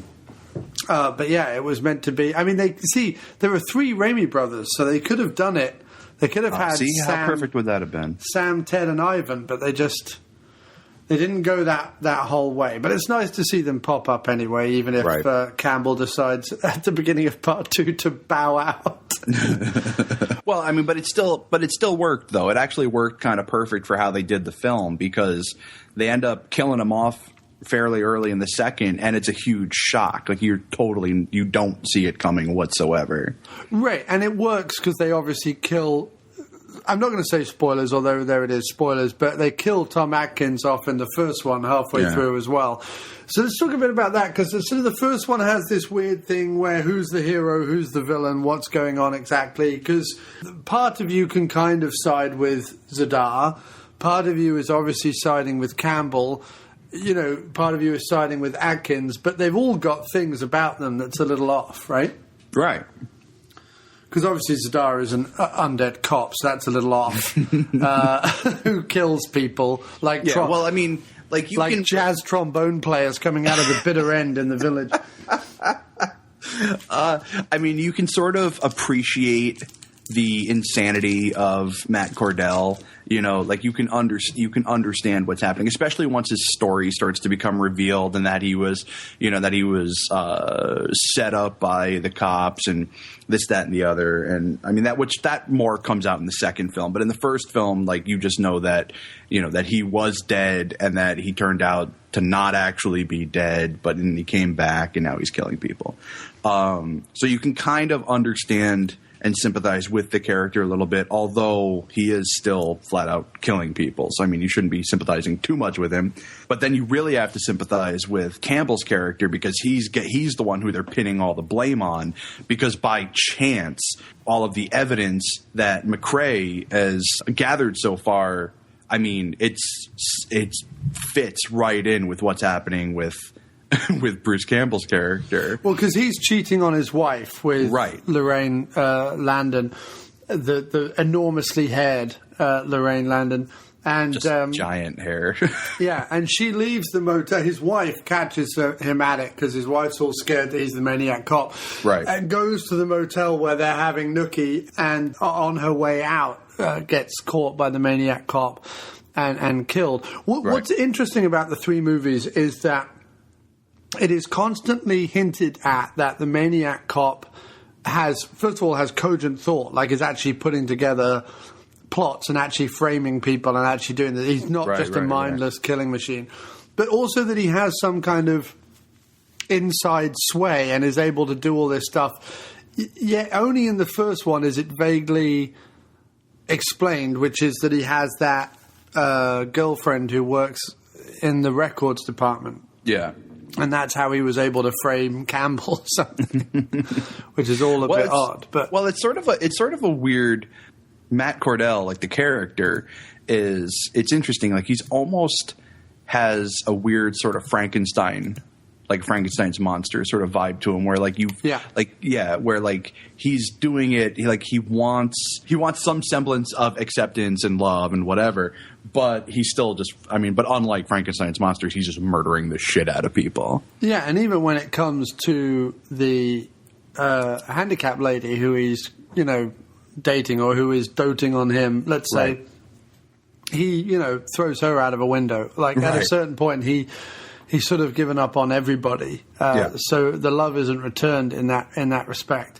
But it's just, the first one is a really, really odd film. I mean, to sell the whole City Hall thing, you don't really see enough of City Hall. You see the police commissioner, obviously Richard Roundtree, in a couple of scenes, but you don't see anything higher up than that. No. You see the police captain, that really gravelly voiced guy, whose name I'm going to forget now. But the one who talks like this. He's amazing. The bullet-headed, insanely... he's meant to be a red herring, basically, for who might be the maniac cop, I guess. Right. His name is it William Smith? William Smith, yeah. Yeah. Who talk like this. listen here. He says, anyway, yeah, he's great, but you don't really sort of get a vibe too much of what they did to him. There's that flashback sequence that makes its annoying presence felt in all three movies, which is one of the most clunky space fillers of all time. Well, yeah. Well, they... Man, like, flashbacks are the name of the game in this fucking series. You know, like all three movies have ridiculous flashbacks. In all three movies, there's the same ridiculous flashback, at least one of them. Right. And they all have the flashback of his murder. Murder, whatever you want to call it, in the prison, which of course like makes me wonder if like Robert Z'Dar signed a contract that said like his ass has to be exposed in all three of the movies, or else he's not doing it. Right, exactly. I want my ass, goddammit! I want it there. I'm on the big screen. If you get to see my face, you got to see my ass. That's the Z'Dar pledge. If you enter his home in Hollywood, he says. Right, you've seen my face, now see my ass. You know, he's got all these pictures of himself on his walls, and next to each picture is a picture of his ass. And he just walks along going, my face, my ass, my face, my ass. For hours it goes on. People are looking really confused. He goes, now, do you want some cake? And that's what it's like, an afternoon round Z'Dar's house. Oh, man. I wish I could go there. I want to go to there. I want to go to there. But, so you have that. You have the slasher elements. You have the red herring, like, who is really the Maniac Cop. You have that hilarious montage of the vox pops of the people on the street. You know, cops like killing people. That's why they're cops. That guy, he's amazing. Where you know, people are all afraid. You have the woman who obviously shoots the guy in the face because she thinks he's the Maniac Cop, which is fun.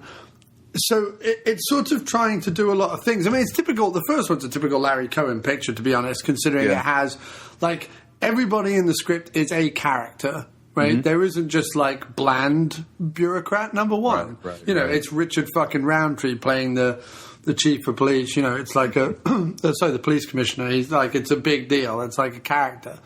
You know, everyone is well written. Everyone has their part. People get killed off. You don't expect to get killed off. You know, Bruce Campbell becomes the leading guy, even though he certainly doesn't start off the story that way, and spends a lot of the film in prison. Yeah, I was going to say he's barely in the first act, and then from the time he's brought in, he spends most of that time in the prison. So it's almost like there is no main character, because it starts off as McCrae, you know, Atkins, and then it becomes Bruce Campbell briefly. Then it's almost like the main character becomes the idea of Matt Cordell. Yeah. You know, but even then they switch it over to Teresa or Terry, whatever, the chick who Bruce Campbell was sleeping with. Big hair. Yeah, big hair. You know, and it's like there's never a main character, which is actually kind of the thing I like the most about the first movie. Yeah, is that there's almost no central character. It feels like a play. But it feels like it progresses organically. Right, exactly. Nothing's forced. Rather than, oh shit, we got to keep this guy alive, or rather than how do we build up to the hero moment where they face off and blah, blah, blah, blah, blah. Yeah. It's just sort of, well, no, he attacks the police station. Atkins physically wouldn't be any match for him. Atkins has got to die. Move on to the next bit. It's almost like Cohen just wrote this one as a stream of consciousness, and wherever it took him, right, that's where it went. And it's, you know, it's really brave, and it helps, I guess, to get a better name cast for a low budget movie like this, because you're not paying someone like Tom Atkins for the whole fucking movie. You know what I mean? Right. You can, like, Richard Roundtree was paid for, I think, 2 days or 3 days, and they actually filmed his bit in a day and a half. So, I mean, if you've got a star like Roundtree coming in for a day and a half and you're only actually paying him, like, whatever, scale for 3 days or whatever, that's, that's the way you get a starry cast, but keep your budget down. Right. And he does a very similar thing in the third one, not so much in the second one, but in the third one, there's that whole Paul Gleason, Robert Forster moment where you're like, what the fuck? Like, what are they doing in this movie out of nowhere? Right. Actually, yeah, exactly. When we have that moment, first off, anytime Robert Forster's in a film, I get excited and immediately start looking forward to when he shows up. Right. And then he shows up and he's so over the top. It's incredible. Because you're not really used to the idea of this over the top Robert Forster. He generally plays more subdued characters. Right. And he is so ridiculous in this that you can't help. And then of course he's standing right next to Paul Gleason, who of course everybody loves as the principal in Breakfast Club, for those of us who are saying, who's this Paul Gleason guy? Or Clarence Beeks from Trading Places. Exactly.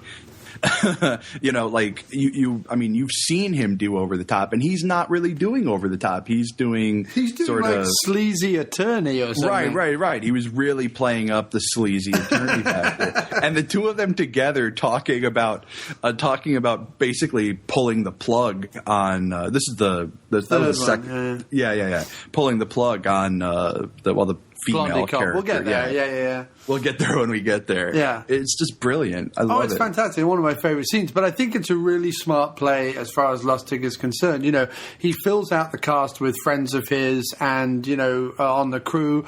The crew often double as actors. There's 2 or 3 occasions in the trilogy where stuntmen actually just play parts in the film because they've then got to do a stunt. In fact, the 2 in the first movie is the guy who gets stopped at the lights, slashed about the neck and thrown on the front of the car. He has a whole speaking part, but he's actually just a stunt guy. Right. And then the cop at the end who is driving Lorraine Landon's character to the warehouse is another stunt guy. And he has a whole speaking part. So they're sort of very savvy filmmaking, and they went to New York, I think, only for 3 days or 4 days and got some helicopter footage, the footage of the St. Patrick's Day parade and a couple of the death scenes. And then the rest is all done in L.A., and although that becomes very apparent by the third one, in fact, the third one is just set in L.A. You can't even pretend it's in New York at all. But the first 2 at least maintain the idea of being New York films by judicious use of, in most cases, guerrilla style, shot at night, without a permit type stuff on New York streets. Right. It's awesome. And a relative star-making performance for Zadar and Campbell. And an unusual leading role for Atkins, to be fair. He doesn't have too many movies where he's the lead. Okay, first of all, where do you rank it in horror flicks? Do you at all rank it? Do you ever consider it? It would never make my top 10, if that's what you're asking. I mean, I don't know. I don't know if it necessarily ranks. I mean, it's not a bad movie. It's not a movie I dislike, but at the same time, it's more of a 3 out of 5 than a 4.5 out of 5. So, I mean, it might make my top 50, but it wouldn't necessarily make my top 20. Right. I mean, you see, for me, in the 90s and also in the early millennium, along with stuff like Sundown and Moontrap and Mind Warp, it was one of the few films you could see Campbell in doing something substantial. You know what I mean? Right. So I watched it a ton when I was first getting into Campbell's stuff. Of course, I didn't have Briscoe County out in the UK at all, so I didn't get to see him doing it every week on television. Yeah, so I kind of like it, but I'm with you. I don't really rank it on any lists. Yeah. But it's an interesting one. I mean, I love Coen, Lustig, Glickenhaus movies anyway, especially since moving to New York. They're just really great.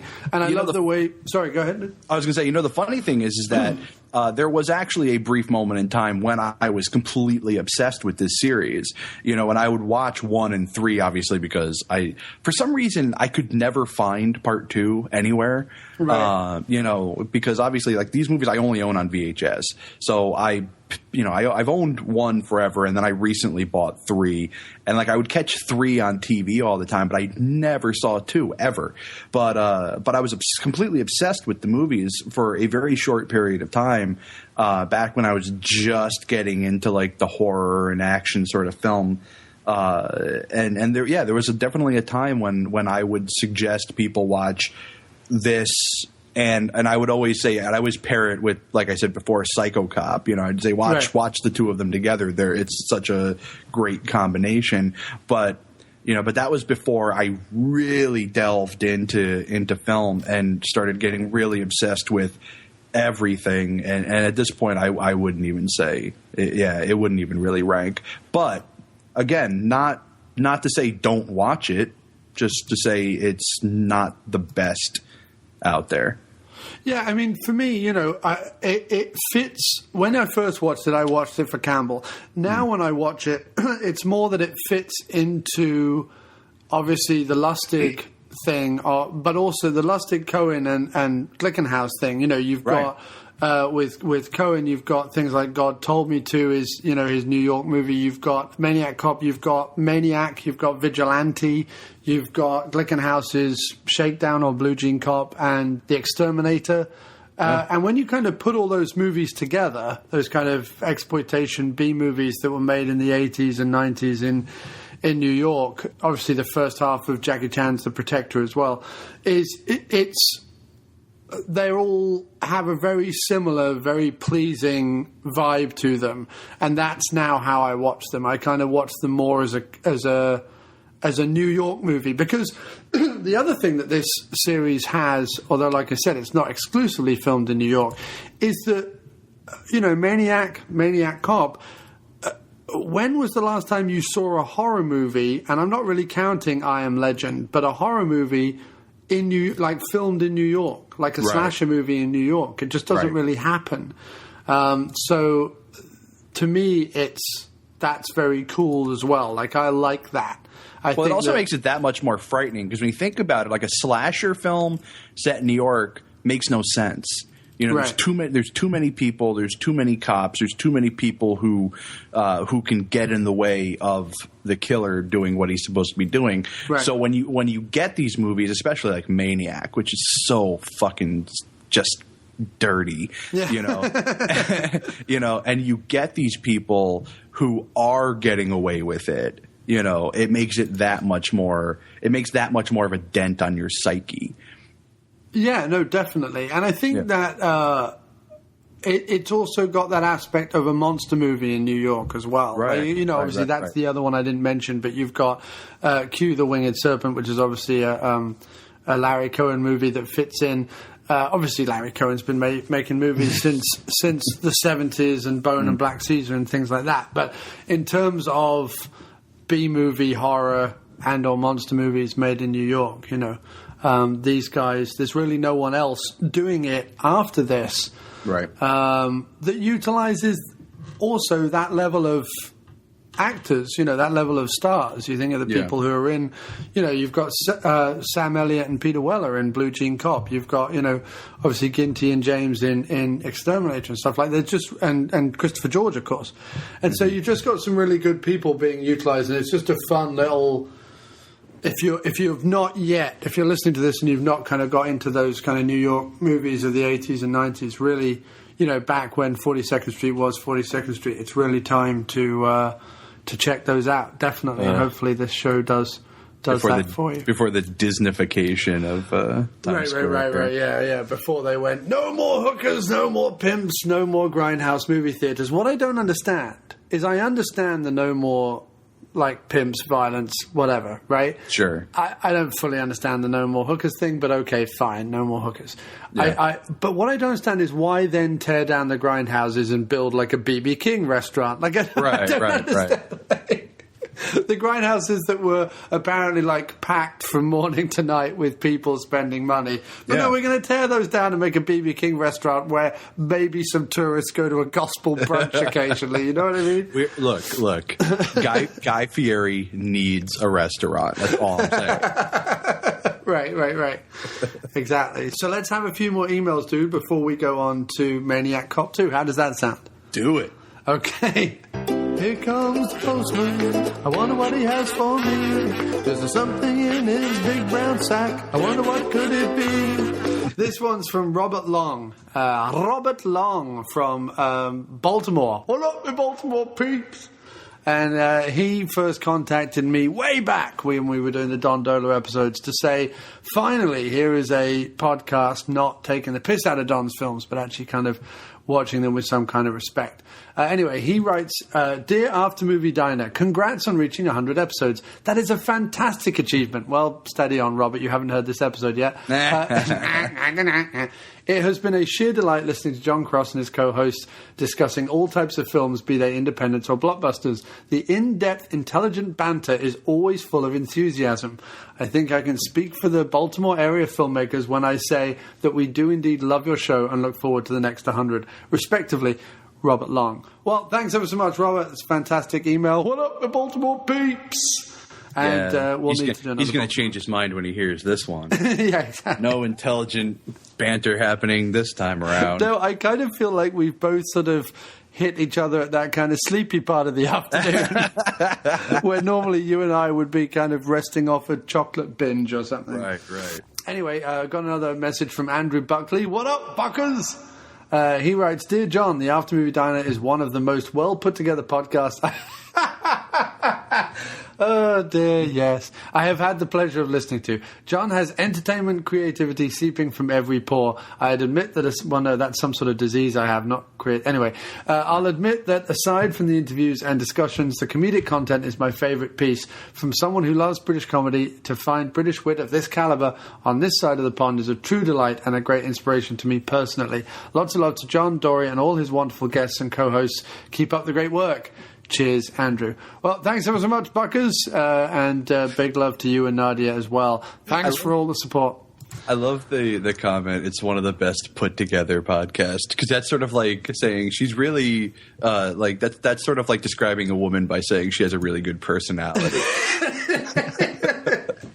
Yeah, the content is for shit, but it's put together so It's well. really well put together. Yeah. Okay, so we've got another voicemail now from Mark Burns. If you've got the tapes ready, have you? Yes, boss.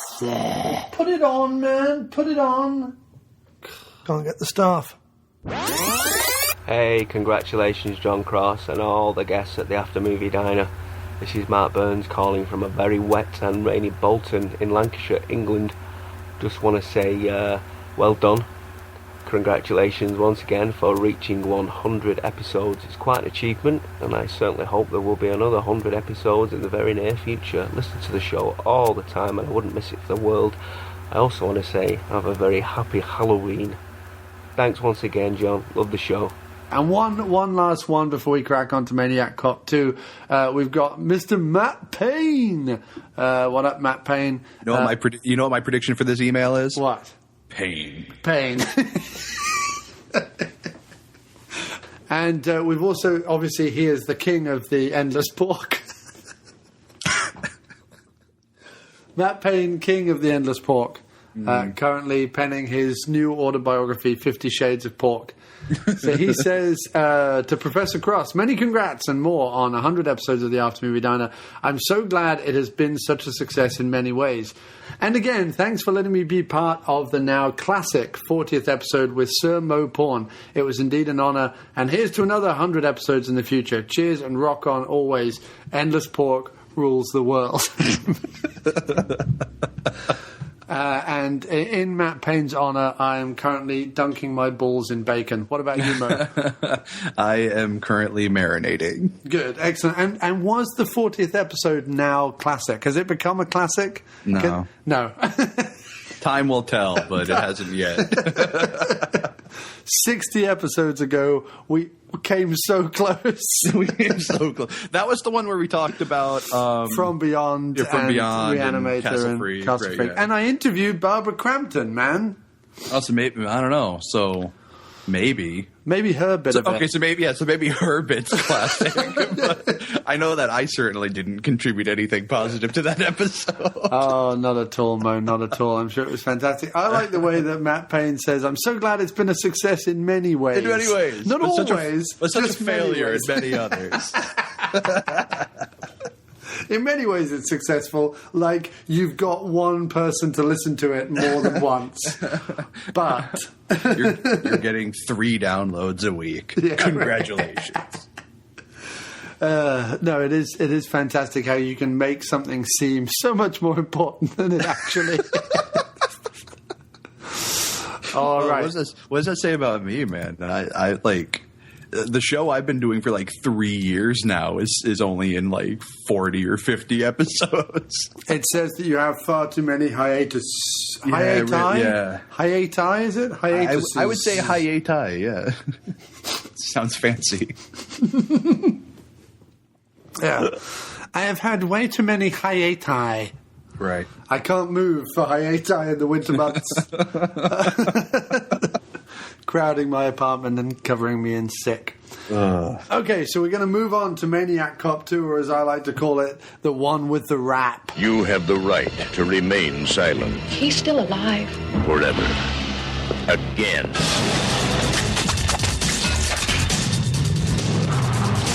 You can't kill the dead. Why is this been kept from the public and the press? When this leaks out, people are not going to want to pick up the phone and dial 911. We're looking at a bloodbath here.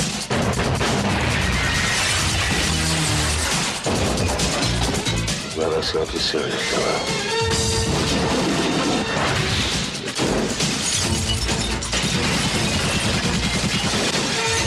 I touched his hand, and I was back there again with the dead. What's he want? I don't know. What'd you see? Sean, I saw Matt Cordell. He had a reason for coming here. He's got a reason for everything he does. Did you ever see anything so nasty? Cordell's gonna pay you a visit, and you'll see him. It must be visiting hours, cause my friend is back!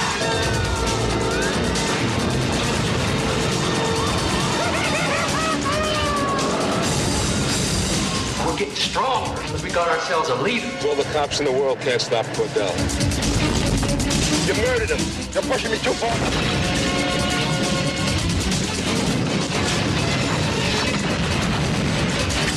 Maniac Cop 2. You'll be screaming blue murder. And did you want to give us the rundown, sir, for Maniac Cop 2? Because even though I just watched this last night, I've forgotten. We forgot what it's about. Yeah. There's a car chase. That's what I remember. Yeah, there's a car chase. Here, I'll read the ridiculous thing synopsis on IMDb. Oh, it says a supernatural maniac killer cop teams up with the Times Square serial killer. Yeah, that's all it says. Even though he doesn't actually kill anyone in Times Square, right? Nudie club near Times Square, sure, allegedly, but not actually in Times Square. Neither do they ever reference him as the Times Square killer, do they, in the movie? No, they never do. They never really give him much of a name. In fact, it's not until he says his name that I even realize who he's supposed to be. You're watching the whole movie, you're like, who the fuck is this? Yeah, I'm like, who maniac? is this Beardo? Like, in my notes, I seriously call him Beardo every time I reference him. Yeah. Until he says his name. And I'm like, oh, that's Turkel. That makes sense. But he is Leo Rossi, which is such a weird, such weird casting. Right. You know, like I like the way that he has like the medieval blacked up teeth for no reason. So I don't know. I always just assumed that meant like that these guys were ahead of their times and they realized that that's what happens when you smoke too much meth. Oh, I see. Okay, I don't know, but the other dude at the beginning of 2 with the scratch cards in the that's the beginning of 2, right? With the scratch cards in the bodega. Mm-hmm. He's also got like wizened, black and shitty teeth. It's almost like Lustig. I think his might be natural. Yeah, his might be natural because his face is also covered in filthy scars. Right. But it's almost like Lustig has sort of made New York this almost sulfur-ridden medieval pit of despair. Wait, hold on. It's not? Yeah, right, exactly. that everyone in New York who isn't a policeman or an attorney is in fact just a kind of grubby, semen-stained raincoat wearing like serial killer and or drug addict. And they all like love each other. Yeah, right. They all hang out and have parties. Right. That's what it seems like, you know. Yeah, well, they all spend a lot of time in strip clubs, even though none of them seemingly have any way to pay to get in. Apparently, back then, you could just walk into strip clubs and pay the strippers in beard hair, phlegm, and nonchalance. Oh man, I wish I could do that today. Yeah, right, exactly. You know, I have plenty of that stuff. I don't know what I don't have is money. Right. So you're still sadly without your place at the regular stripper table. But I love that later on when they go into the stripper club in couples, which seems to be like the most ridiculous cover ID ever. Right. That Robert Davi says, well, we'll go into the strip clubs as couples, so you have to come along. I'm like, do couples go to strip clubs a lot? Or is it dirty old men? Well, let's see. I mean, I can't say that I've been to strip clubs too many times, but I have seen a grand total of maybe 3 women, right, who weren't performing. Right. So in this one, Maniac Cop comes back to life again, crawls out of the water, and has upgraded his weaponry. He now has this fancy new baton that he can like flap about with this rope attachment thing. Right. And we first see him appear in this bodega where a guy humorously is trying to rob it, but because he doesn't have any money, he's getting the clerk to like scratch off all these scratch cards. And the best part is that he's like, well, what robber would ever do this? Where if he goes, I don't have the code to get into the safe. He's like, okay, well, who does? The manager. When's he coming? Oh, he'll be here at 6:30. Okay, I'll wait. Yeah, right, exactly. What? Well, because so little is going on and the police are so inept in these films that robbers can hang around in bodegas with sawn-off shotguns for 4 hours. Hours, yeah. Scratching off cards. Anyway, they win $5,000, but then Maniac Cop shows up, shoots.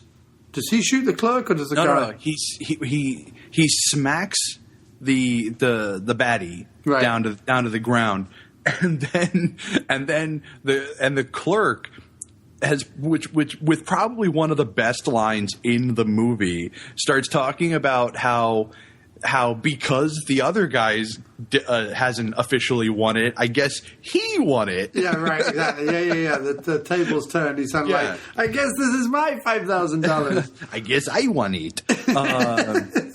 I won it. He goes, I won it. Juanita, I have won. So Maniac Cop shoots him. And then proceeds to hand the shotgun back to the guy who was holding up the place and basically forces him out the door, so to speak, and where he gets a little bit of death by cop action. Which is fantastic because they see him and instead of, I don't know, capping his knees or shooting him in the shoulder. Lethal force immediately. Yeah, 15 cops unload machine gun fire and shotgun blasts into this one dude who's staggering out completely bewildered, going, I don't know what the fuck went on. He's going, I didn't do this. And considering he hasn't got the $5,000 yet, apart from like pocketing a packet of cookies, he's not actually done anything wrong. He's essentially done, I don't know, like 6th-degree larceny, right? Something just like some nothing crime. Yeah, exactly. He stood in a shop with a gun for a moment, right? And then so they unleash onto him. Forcing him back through the window of the shop by the power of air ramping, I would imagine, but by the power of bullets. And so begins Maniac Cop 2's action vibe, which kind of continues all the way through. We meet Claudia Christian, who plays Dr. Susan Riley, who is the shrink. As we have just met Robert Davi, Detective Sean McKinney, and they couldn't have got a more Irish-looking actor to play. Because if Robert Davi screams anything, it's Irish. You know what I mean? With his black hair and Italian-American accent. Because when you think of Robert Davi, you don't think of, The Goonies, where he plays an Italian opera singing gangster, right? Or any of the other number of movies where he plays an Italian gangster, right? Because I don't know, maybe because he's Italian, yeah, or the one Bond movie where they're like Italians are like Mexicans, right? Right, and he plays Sanchez. But apart from that, I'm not seeing Detective Sean McKinney. Hanging out at the local Irish bar listening to fiddle music. I'm not. But anyway, we see him cap a mother in one of the most ridiculously outlandish cop deaths ever because for some reason a guy is thrown out of a top window, crashes down a fire escape, landing on outside a dumpster, and as he does, Davi shoots him. Right. Because he couldn't have gone over there and just like picked him up and gone, he probably can't walk now, having been blown out of a window. No, Davi takes no prisoners, just shoots. And I love how the other cops are like, "Oh, it's a good thing you were back here because we were covering the front." It's just ridiculous. Oh yeah, no, it's totally ridiculous. And it's just lines that didn't need to be said. It was just like obvious. Well, no, it's so that Davi can have the quip. Well, that's why I was waiting back here. That's why it's a setup for a quip rather than actually any point to it. And let's be fair, none of these movies have any point to them. True. Trying to find point lurking amongst Maniac Cop 2 and 3 is pretty pointless. Davi is a cop that has been involved in a shooting. One imagines not his first, and he has to go and see Claudia Christian, who is apparently the psychologist for the station, but then also weirdly just starts to launch her own investigation into Matt Cordell out of nowhere.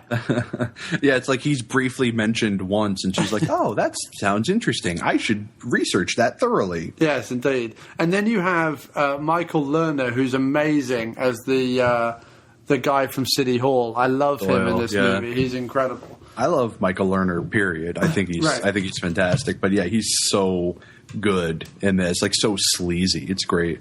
Right, and smoking his pipe and going, well, no, we shouldn't deal with that. No, let's not even look at that. No, don't even say it. And all that. And then you've got, of course, Charles Napier shows up as a TV host in a TV show that appears to have been filmed in a killer's basement. Like, that's what the TV show looks like. Yeah. What was it called again? It was like criminals on the loose or something like that.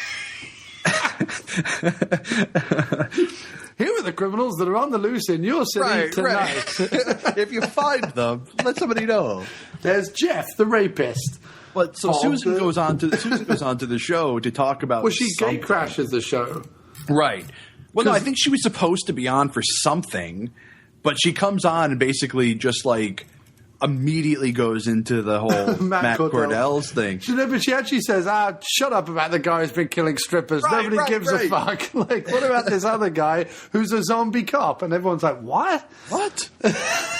Great way to fucking get everyone panicked about policemen again. And actually, that's one of my favorite lines in the movie, too, is Napier's line at the end of his show. It's like, you can't con Edison. Yeah, right.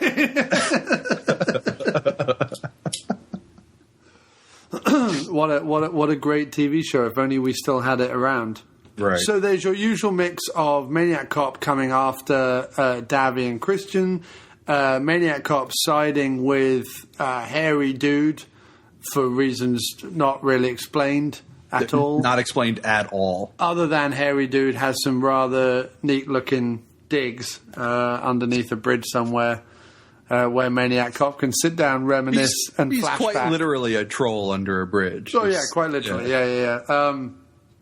And he has some moralistic reason for doing what he's doing. He's like, he doesn't understand why these talented ladies are stripping for money, basically. Yeah. So let's just kill them. Yeah, right. I don't know, give them some money to join a typing pool or something? Nah, let's kill them. Just gonna murder them. Fucking murder them. It was their fault. They shouldn't have been dancing. They could have been dancing on Broadway, but no, they chose to take their tits out. Kill them for tits.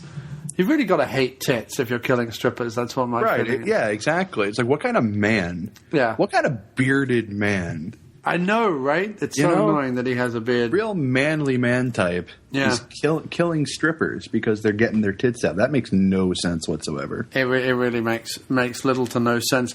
And so they kind of join up.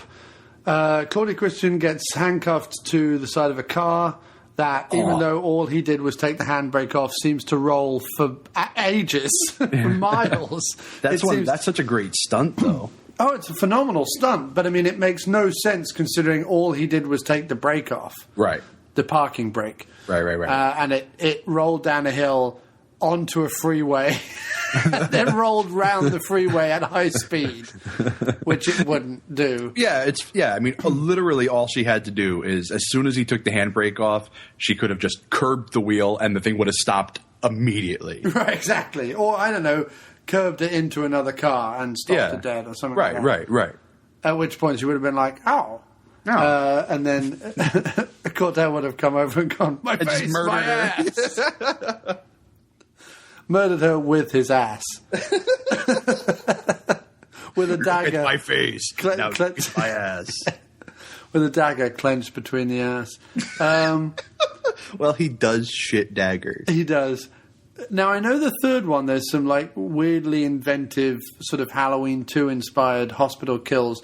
But are there any sort of inventive kills in this second one, or is it all just blades and stuff? I think it's all just blades.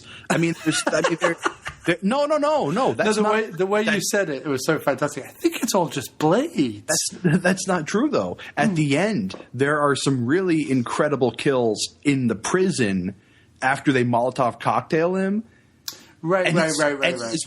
He's just walking around, just for minutes.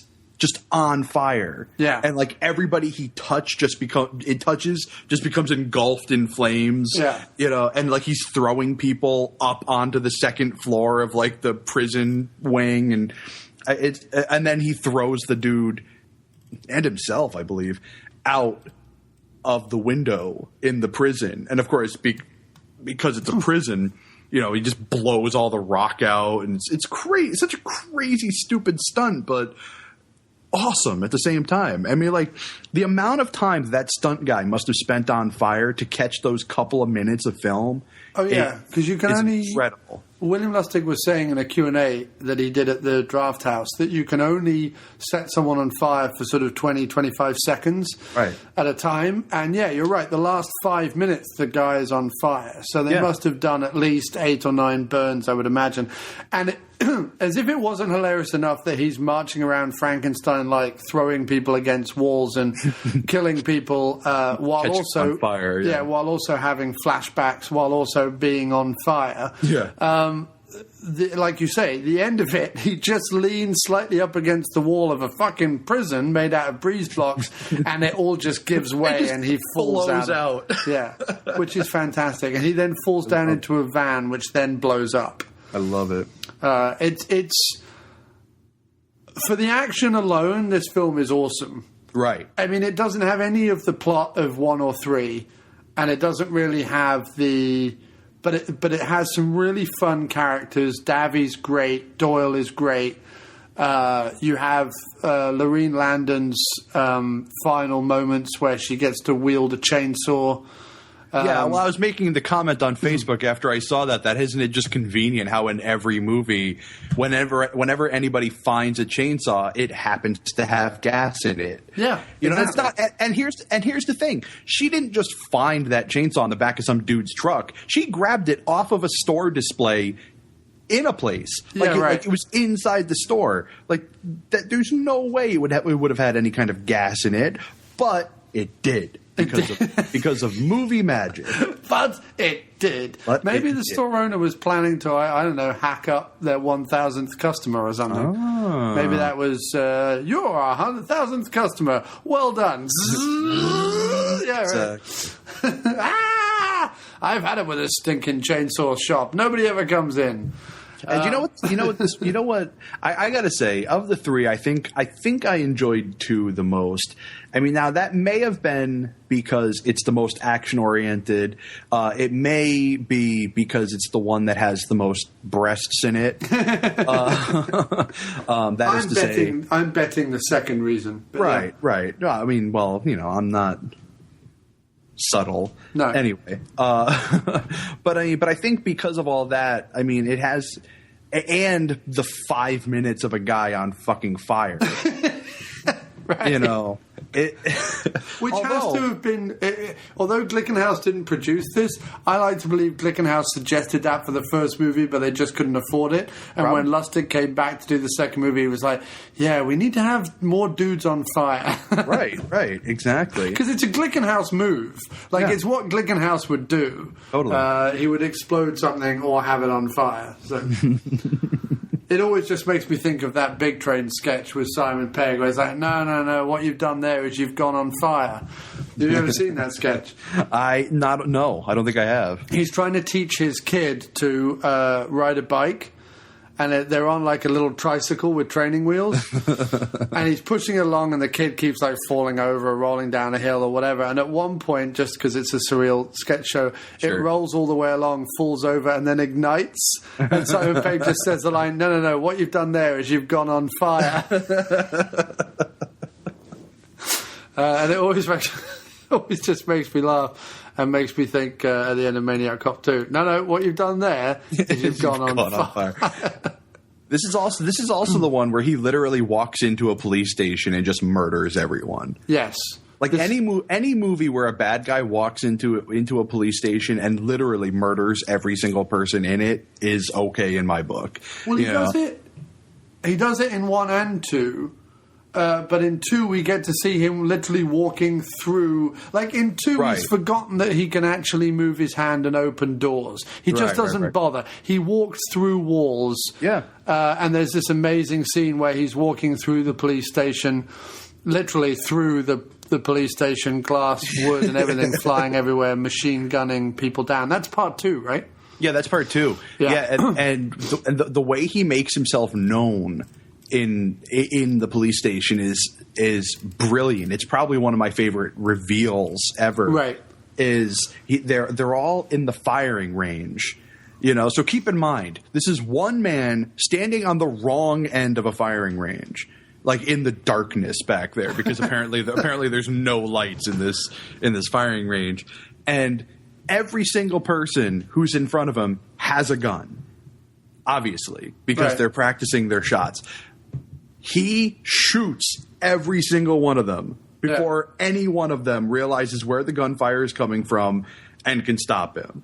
Except that he can't be killed by ordinary bullets. But that's not the point. My point is like, even if it was just a normal guy standing in the back end, like he managed to kill off every single person in that line before any of them had a chance to fire a bullet back at him. Yeah, he's that good. Just brilliant. Yeah. And because he was meant to be like the Dirty Harry of his day, he's got a perfect shot throughout all 3 movies every time. Right. There's a great bit in the 3rd movie where he flings someone up into the air and then just shoots him right through the chest. Which is great. And in fact, although they're obviously like portrayed as horror, this has just phenomenal gore action at its finest, really. Yeah. And it's ludicrous. It's ludicrous to the extreme, which is why I don't believe Glickenhaus wasn't on the set of 2.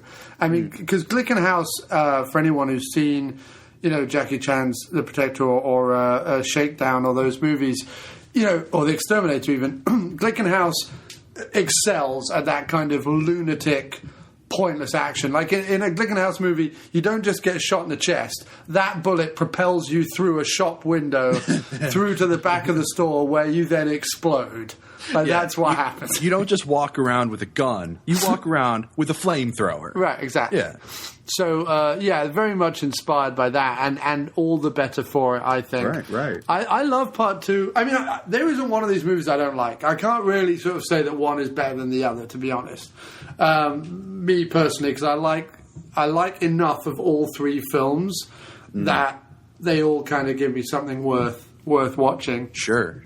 Well, actually, I mean, given the fact that I just did it today, I mean, like, now, granted, when you start to, if you watch them all back to back, when you get to the third one, by the time you hit like the third act of the last movie, you're really kind of feeling it. Right. But I imagine if you were to watch these as an afternoon of movie watching with friends, I suspect it would be a very good time. Oh yeah, completely. I think that's exactly how they should be viewed. I also think that there should be a fan edit done where you put all 3 films together, removing the flashbacks of all the lead-ins, so that it would literally go from him crawling out the water at the end of the first one to the beginning of one, so on and so forth, cutting out all the flashbacks and everything. They would be like 50 minutes apiece at that point. Yeah. That was one of my biggest annoyances with 2, is when I popped it in, it starts 10 minutes. It shows the last 10 minutes of the first film. I'm like, did I put on the wrong movie? Right. So I ended up fast forwarding until I finally saw the title screen, and I'm like, oh, wow, that's really annoying. Yeah. Well, that's the other thing is Part 1 has Part 1 and Part 2 have excessively long title sequences as well. Remove them out of the picture, and you could really probably put the content of these 3 films down into maybe a 2.5 hour movie. I was just thinking that, about 2.5 hours, which would be the greatest B movie of all time. Shit, I might have to do that, because it would actually. Like, if Tarantino thinks that he can make a good 2.5 hour Grindhouse movie, which he clearly can't. Yeah. The 3 Maniac Cop films glued together and having certain bits removed, as I've explained, that would be one of the greatest 2.5 hour Grindhouse movie experiences of all time. Yeah. With one of the greatest casts of all time. Without a doubt. If you include everyone who's in all 3 movies. What do we think of Davi in the second one? I like him. I like Robert Davi in anything. He's one of my favorite B-list actors. I mean, I think he's phenomenal. Yeah, he is great. But apparently he wouldn't agree to do Maniac Cop 2 until they gave him the backstory that he had got his partner sort of killed by telling him not to go and see a psychiatrist, and then his partner was like, oh, I won't go see a psychiatrist, then I'll kill myself, which seems weird. But that is a little odd, but hey, whatever. And then apparently when he got that motivation, he was like, great, now I'll do your film. Time for another voicemail, I think. Klaus, will you put that bunny rabbit down? Come over here and get me the voicemail tapes. Of course, master. Hello there, John. Chris here from Waffle FM. 100 episodes, the After Movie Diner. Fantastic stuff. Congratulations. We all know what the secret is, of course, to longevity, productivity, creativity when it comes to the old podcasting game. It's having an awesome beard. Having a goddamn awesome beard. So yes, congratulations. Hope to hear 100 more. And I want to hear some more Cockney hijinks, some Cockney covers, specifically Cockney Collins. You know how I love the Cockney Collins, especially the Against All Odds cover. It's one of the greatest covers of all time. So yeah, and also what we need to do is we need to put pen to paper and write the Fun Loving Guys pilot and the JCVD Blue pilot. 2 shows that would take the world by storm. We just need to add some beards, and then it's perfect. So yes, keep up the good work, but more importantly, keep it killer, and keep it brutal. Well, I mean, Maniac Cop 1 was a big success. It was a big success worldwide around, especially on video. It was huge on video. In fact, I first saw Maniac Cop before I even knew really who Campbell was, when I was about 16, I think, on a VHS at a mate's house just while a party was going on. It was just playing in the corner. And I remember just watching it and sitting there kind of glued to that. And everyone being like, hey, man, you should have a joint or drink something. And I'm like, no, I'm watching Maniac Cop. it's like, do you not see what is on this television right now? Actually, I don't have the same kind of story, but I didn't see any of the movies until after all three of them had already been on tape for a while. But yeah, I remember after seeing 3, I really looked for 1, so I could see where this whole craziness had started. And I think I might be the same, where I think I saw Maniac Cop 1 before I even really knew who Bruce Campbell was. Right. Yeah. Okay. Any more points on 2, sir?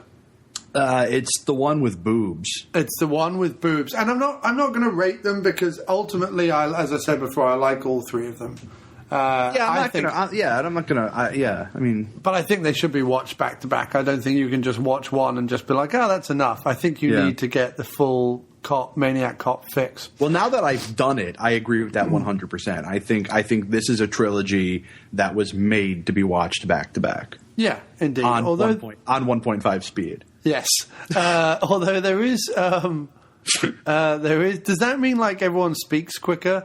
Yeah, well, you know, how, like just the way you were telling me how you do that with podcasts sometimes, where you'll. But do the voices go higher or stay at the same tone? No, they go higher. Okay, it's very funny. So the guy William Smith in the first one, it's like this. He's talking like this. Hello. Yeah, exactly. Nice. It's okay, hilarious. Great. We didn't mention the rap. We did. Oh my god. Oh my god. Okay. We didn't mention the rap. Yeah. Okay. So let's mention the rap now. The rap, Maniac Cop 2. It is fantastic. A staple in the horror genre that you can tell a series is going on the decline when they feature a really shitty rap. Decline or incline? No, I'm going to stick with decline. And I think this is one of the few where, I mean, because obviously I think the third movie is the lesser of the 3. Right. And you can tell that they were desperately trying to get away from that rap when they produced the third movie, because they're like, shit, I can't believe we made that movie and then put a fucking rap over the closing credits. Yeah, it ends really intensely with all that fighting and craziness, and then his funeral. Because of course, Matt Cordell, the one other thing we didn't mention, he gets pardoned by Doyle, which seems sort of a bit odd, as he's just gone through a police station and killed hundreds of people. Everyone, yeah. But okay, he gets a hero's funeral, so to speak. Yeah, and and they bury him with honor. Yeah, and then this weird rap starts. Comes on, which includes the greatest line in any rap ever. So I'm sorry, Jay-Z or 20 Pence or whatever your name is. Set him on fire, shoot him with an Uzi, but he'll show up in your jacuzzi. Right. Come on. None of those people like Puff Dragon and Big P and all those people, they never did anything quite that awesome, did they? No, nobody in the history of rap has come up with a line nearly as good as that. And if you want to see a graphical representation of that, you can now over at facebook.com/after. Yeah, I appreciate you posting that to my wall, too. Yeah. It's the greatest picture I've ever made. It's brilliant. Hands down. And you'd be surprised. I had to actually source that image of Ron Burgundy in the jacuzzi from my DVD, because nowhere online could I find just a stock photo of a man in a jacuzzi to use. Weird. But it did give me lots of masturbatory material looking for it.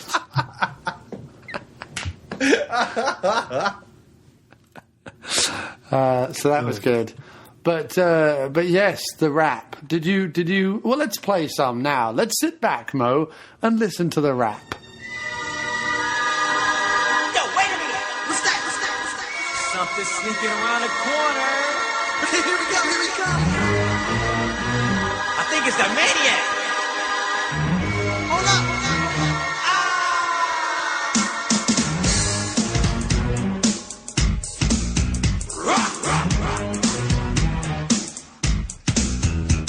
You better watch out when you hear that sound. It means that the Maniac Cop's around. Once upon a time, he was a super cop, but the bad guys went to make him stop. They put him in prison where they tried to kill him. But he broke out, now he's the villain. Bullets won't hurt him. I know it sounds like jive, but when I sure if he's dead or alive. Set him on fire, I shoot him with an Uzi. But he'll show up in your jacuzzi. You can run him over, you can feed him poison. Push him out a window and it only annoys him. You better believe me if they think I'm lying. When he show up, people start dying. He's out for vengeance and he can't be stopped. That's why they call him the Maniac Cop. You have the right to remain silent.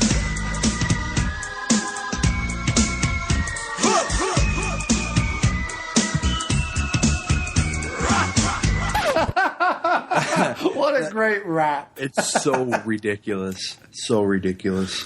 I love it. I love it. I do. I have to admit, I really love it. It's probably one of the better shitty raps out there. I mean, it's certainly better than the rap. Which Freddy movie had the rap at the end of it? Oh fuck, I don't know. I know he did a video with the Fat Boys or whatever they were called. Right. I don't know, but it's head and shoulders above the Freddy rap. And sadly, there's no Robert Zadar music video with him like doing some ridiculous dance in police uniform while not that there's not enough ridiculous video of Robert Zadar out there doing insane shit. Right, exactly. As Philip O'Neill posted today. Yeah, you pay him $10 and a chicken sandwich, and he will do just about anything. I think it's 2 chicken sandwiches now. If you take a look at him, I think he is at least. He stuffs one in each side of his face and saves them for winter. What's funny is 2 gattos just down each fucking jaw. But the multi-jawed Robert Zadar. But what's hilarious is that obviously, like a lot of these guys, as he has aged, he has put on some weight, which has made his face even more ludicrous. Right. Which is tremendous. Well, when I met him, because I met Robert Zadar once. Yes, tell us that story, Mo. When I met him, it was probably, I don't know, either late 90s, early 2000s. And he was probably in as good a shape as you could have expected him to be at that point. Like, he wasn't fat, but he wasn't like ripped. Like in the shower scene that they keep loving to play over and over again in these movies. Right. He's pretty fucking ripped, you know. And so he wasn't quite there. Like, he basically looked like one of those guys who had done a lot of weightlifting in his time, but had stopped. Yeah, you know. And ate a lot of pie. But the best part is that he had stubble. I mean, like, he had a very short beard, but because of his massive face, it looked like a full on, thicket, like a full-on Dan Haggerty beard. Like, like it looked gigantic, and he is huge in real life. Yeah. Like, he's got to be like 6'4" or something like that, and his hands, like, anybody who knows me knows that I have a gigantic neck. My neck is ungodly big. He's famous in Connecticut for having the biggest neck. It's true. It's true. In 3 counties. and so there's a picture of me with his hands around my neck, and you could see that his fingers are like almost touching. Yeah. I mean, so that means like his fingers from middle finger to thumb and round again, like 44 diameter. centimeters. It's like 44 inches, rather. So. It's like 25 inches, which is huge. But yes, very big hands. You know what they say about Robert Zadars with big hands. They wear big gloves. Yeah, indeed. Okay, so more emails then before we go on to part 3. We have got an email from Jennifer Hurren. who goes by Wolfie on Twitter. And she writes, "Congratulations on reaching 100 excellent episodes. Quite a trick to be so consistently entertaining for so many. Well done. Looking forward to many more brilliant episodes." And I have to say a big shout out to Jennifer, because she has supported the show in an insane amount on Cafe Press. We have a store, for people who don't know, over at www.cafepress.com/After Movie Diner, and she has bought quite a bit of merchandise, as well as buying my albums over at my musical albums over at the Miscellaneous Plumbing Fixtures website, which is miskplumbingfixtures.bandcamp.com, and she went over there and cleaned up, bought all those albums as well. So I have to say a big thanks to Jennifer, and thank you very much for your email. So hopefully everyone will follow her in her footsteps and purchase some stuff to keep the show going. That would be very nice.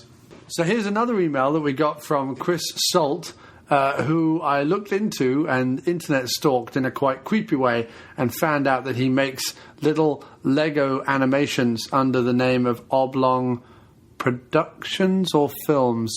Hi there, this is future myself here, and you can actually find Chris Salt over at oblongpictures.com. It's Oblong Pictures. Fantastic website, check it out. Anyway, he writes, "Hi John, here's a quick email to say thanks for the podcast. I want to say long-time listener, first-time writer, but that would be a terrible lie. I only discovered After Movie Diner 3 weeks ago. I've literally listened to nothing else since, though, so I'm making up for it." So he's managed to listen to 3 episodes. Yeah, right. He's gone nuts, is what he's done. He sat in a cupboard somewhere, drenched in his own saliva, sweat, and jelly, rocking back and forth. He's going to be 5 years older by the time he gets to my first appearance. Yeah, rocking back and forth, screaming, "The dolls, mummy, why the dolls?" Anyway, he goes on to say, 100 episodes is a lot to get through, you have no idea, especially when they usually tip the scales at the 2-hour plus mark. Oh, he's already noticed. He says, "I'm only 15 episodes in at the moment." Jesus Christ. What? He's listened to 15 episodes in 3 weeks. He has done nothing but listen to the show. From dawn till dusk. That's dedication for you. He says, "But I have to say, it's been a while since I found a podcast that I enjoy as much as this one. I've been trying to put my finger on what it is that I like about it. A lot of it is the enthusiasm. You like some utter crap, but you talk about it with a real appreciation for the finer points of crap. There's no snark or irony, just a genuine love for these crazies who manage to scrape some cash together and put something on film against all odds. Even if the end result is not what you'd necessarily call watchable, if there are good things in there to find, you'll find them and ramble on about them until I feel like I want to track the film down and see it for myself." Actually, what he did was he crossed out a line where he said, "I ramble on about them until I feel like taking my own life with a hacksaw." He's crossed that out and he's written in, "I want to track the film down and see it for myself," which takes some doing on email to cross out a line. But anyway, so he goes on to say, "So here's to the next 100. Maybe I'll have caught up by then." No. No, not at all, Chris. But thanks ever so much for writing in. Really glad to hear from a new listener, and really glad to know that even 100 episodes in deep, we're still encouraging people to listen to our show and check out films mentioned on the show. So that's great. And I will be putting a link up to Chris's movies, little animations, on the podcast page, so check out that. Then we got a quick email from none other than acting legend, powerhouse of the Baltimore area. What up, Baltimore peeps? George Stover. And he writes, "Congratulations, John, and may you have 100 more very soon. Best, George." So that's wonderful to get an email from George Stover. Lee Dole, also from Baltimore. What up, the Baltimore peeps? He's a film director who makes the Luana Lee series and the Fixer films, which we have covered on the show. He writes, "Hi, John. I think it is really amazing that you've completed 100 podcasts. Wow, that is quite an accomplishment. Keep on sending all the good times to everyone. All my best, Lee." which is great. Thanks very much, Mr. Doll. And lastly, before we go on to Maniac Cop 3, the guys from We Came From the Basement, Jason and Sean, our buddies in the Second Unit Podcast Network, if that's even still a thing. What up, my Kamloops peeps? What up, the guys are in Kamloops? What kind of a fucking town name is Kamloops? I've never said it. I love it. But it's totally nuts. It's just, yeah. Anyway, they write, Happy 100, mofo, because they're still stuck in 1994.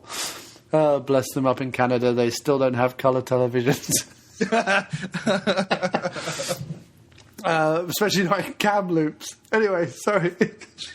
I'm totally kidding, Jason and Sean. Sorry. Yeah, sorry. Anyway, I'm about to read your email. It says, congrats on surviving...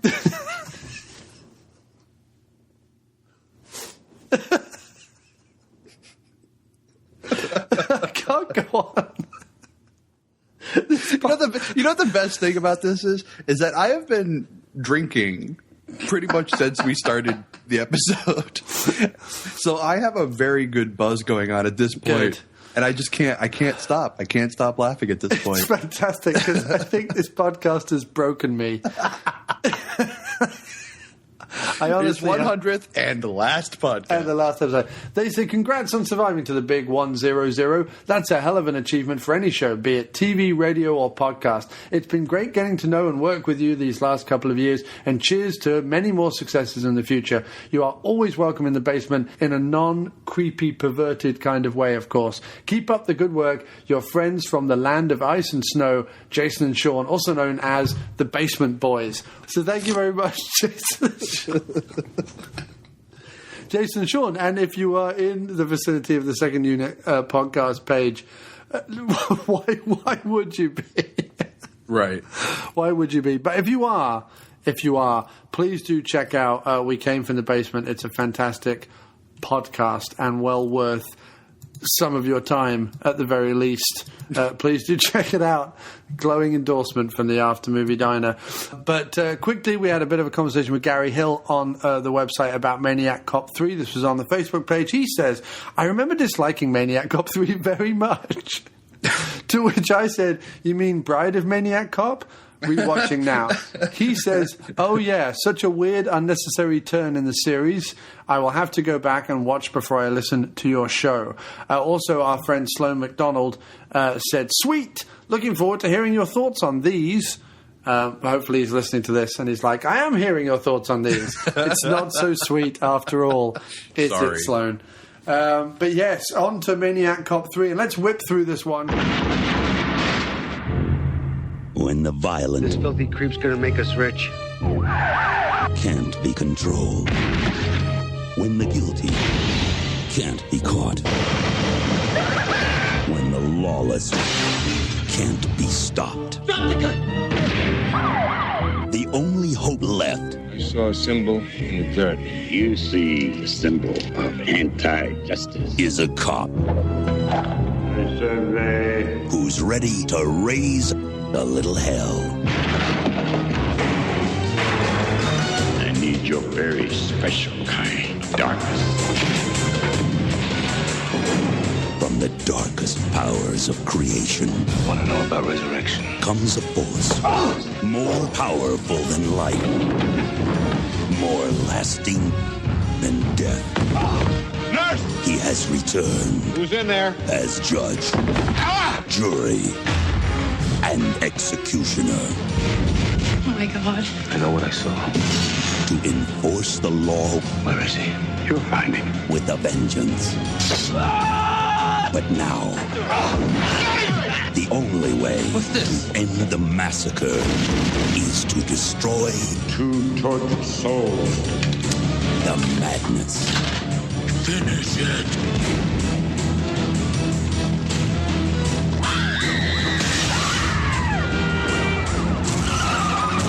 Badge of silence.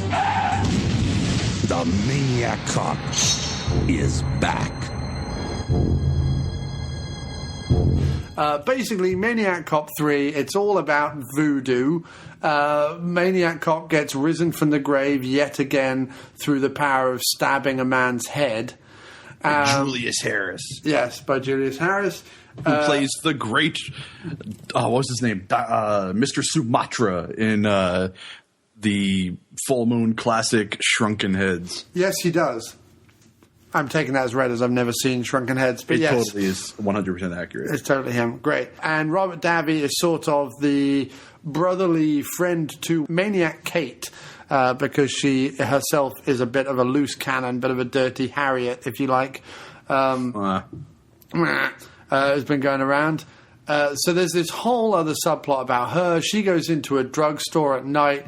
Jackie Earle Haley is going mental, taking bunches of drugs, takes a woman hostage.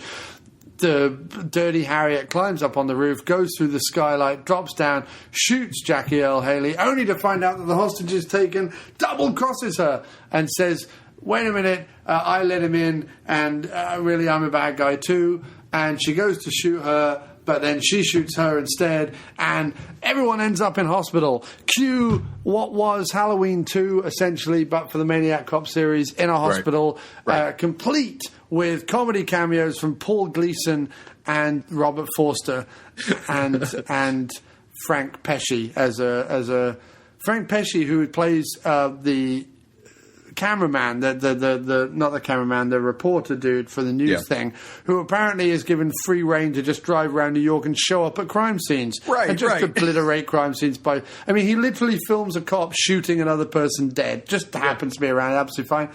So yeah, lots of comedy cameos. Set in a hospital. The best part is that he films somebody shooting. He films a cop shooting somebody dead, and then they show it on TV. Yeah, edited so that it looks like the woman simply just shot both of them dead. Right. Yeah. So no all of a sudden, no accountability, because it's meant to be, I suppose, nodding towards the Rodney King trial, I guess. But it's meant to be that she, although she's brain dead, lying in a coma, is going to be indicted by, internal investigations and all the rest of it, and blah, blah, blah. Can't we all just get along? I know, right? Meanwhile, Jackie Earle Haley is a lunatic, and he survived, more or less. Another bearded lunatic. And we also get something of a Die Hard reunion, because you get one single scene with Davi and his Detective Johnson sidekick from Die Hard, Grand L. Bush, who has just a great name. Grand Bush is one of the greatest names in the history of great names. It is. It's a fantastic name. It'd be a better name on a woman, though. It would be a better name on you. That's true. That's what I think. I do have a Grand Bush. You have quite the Grand Bush. Quite the Grand L Bush, in fact. So you get him. Obviously, they play Johnson & Johnson in Die Hard. And you get Paul Gleason, who obviously plays the police guy in Die Hard. So all together again in this movie. So that's a good sort of pub trivia question if you're putting together a trivia night. Which other movie do 3 day players turn up in again that you've never seen? And everyone will be going, oh, that's clearly Maniac Cop 3. In what movie does that guy, and that guy... Yeah. I also want to take a quick moment to shout out Captain Dave, who cooked bacon and whistled our mailbag theme, videoed it, and then tweeted it to me today. What a legend. I don't know why I want to do that right now, but I did, just to get it out of the way to make sure I definitely did it. So the hijinks ensue, hospital nonsense, lots of weird deaths using X-ray machines and electric paddles. What are they called again? A defibrillator. Defibrillator paddles, that's it. And not much else, really. That's actually one of my favorite deaths in the movie. He shocks the guy and he's like, oh, he gets him. But then he climbs up onto that metal thing and he shocks the metal thing. And then, of course, that shocks him. And then he defibrillators his face. Right. And I'm like, that's fucking brilliant. Although the X-ray machine death is pretty great, too. Yeah, I mean, he just fries the dude's face. Ties Robert Forster down. What I liked particularly is there's a great shot that goes out into the hallway where the X-ray sign is, and every time the X-ray sign lights up to say X-ray in use, you hear Robert Forster go, So you get like as Maniac Cop like walks down the road. It's great. The sound is vaguely reminiscent of the beginning of the first Ghostbusters film, where he's doing the shock testing thing and he keeps shocking the guy. Yeah, right. Exactly. So that's a true. I mean, this one plays the comedy up to the max. There's a scene there's a part because most of this movie is skippable, but there's a really great scene towards the end where there's a car chase scene happening where yet again Maniac Cop is on fire in the car, which is brilliant. Yes, and the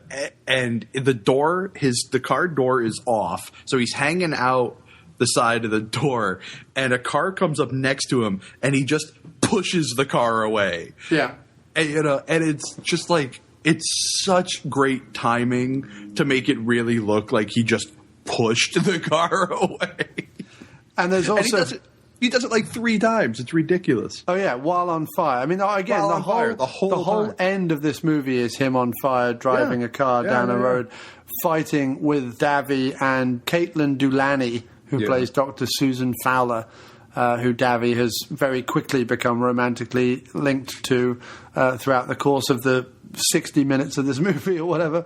And they're fighting in an ambulance, and she gets to say the great line where she just goes, "Make it stop, I don't like it anymore," which is a great line, because you never hear that in movies, do you? No. Like, most people, like, they're in the middle of an action sequence and they're just like, "Yeah, I'm handling the action," and she's just like, "I don't like it anymore, make it stop." I feel like maybe that was actual audio that was captured on set while they were doing the stuff.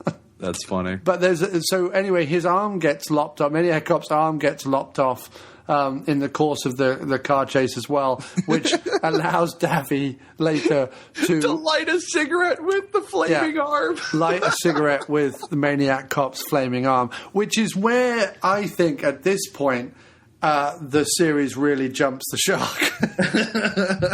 Well, thankfully it waited till the end of the 3rd film to do it, but right. And there's this whole other subplot where thoroughly ridiculous. So there's this whole other subplot where the Maniac Cop somehow knows about the female cops shooting, although there's no indication of how he knows or why he would know or what connection they have mentally. No. There is a reason. Remember, he hears about it on the radio at the beginning of the movie. He hears about Kate, except he doesn't hear like what she looks like or what hospital she's gone to. That's true. That's 100% true.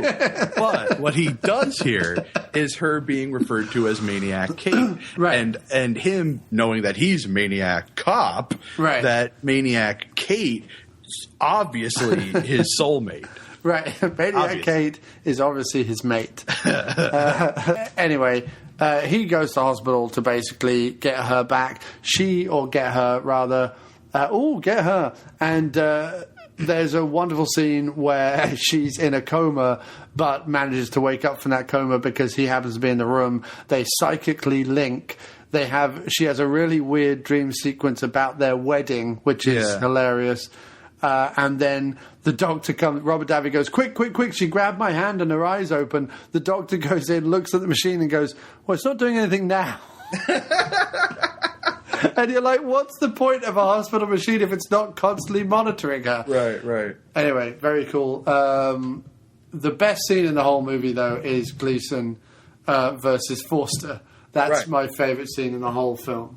Yeah, there's like that Aaron Sorkin scene of following them, the Sorkin-esque, I should say, scene of the two of them walking side by side and talking. Well, Forster is walking around the emergency room where there are generally people with bleeding wounds everywhere, and he's all like, "Come on, stitch that guy up, give him some soda pentothal, whatever." Yeah. What's sodium pentothal? Sodium pentothal's like lying, isn't that what That's you truth give serum, truth serum? Yeah. Give that guy some truth serum. Find out how he got cut. I don't mean that, but you know what I mean. Like, give him some aspirin or whatever. No,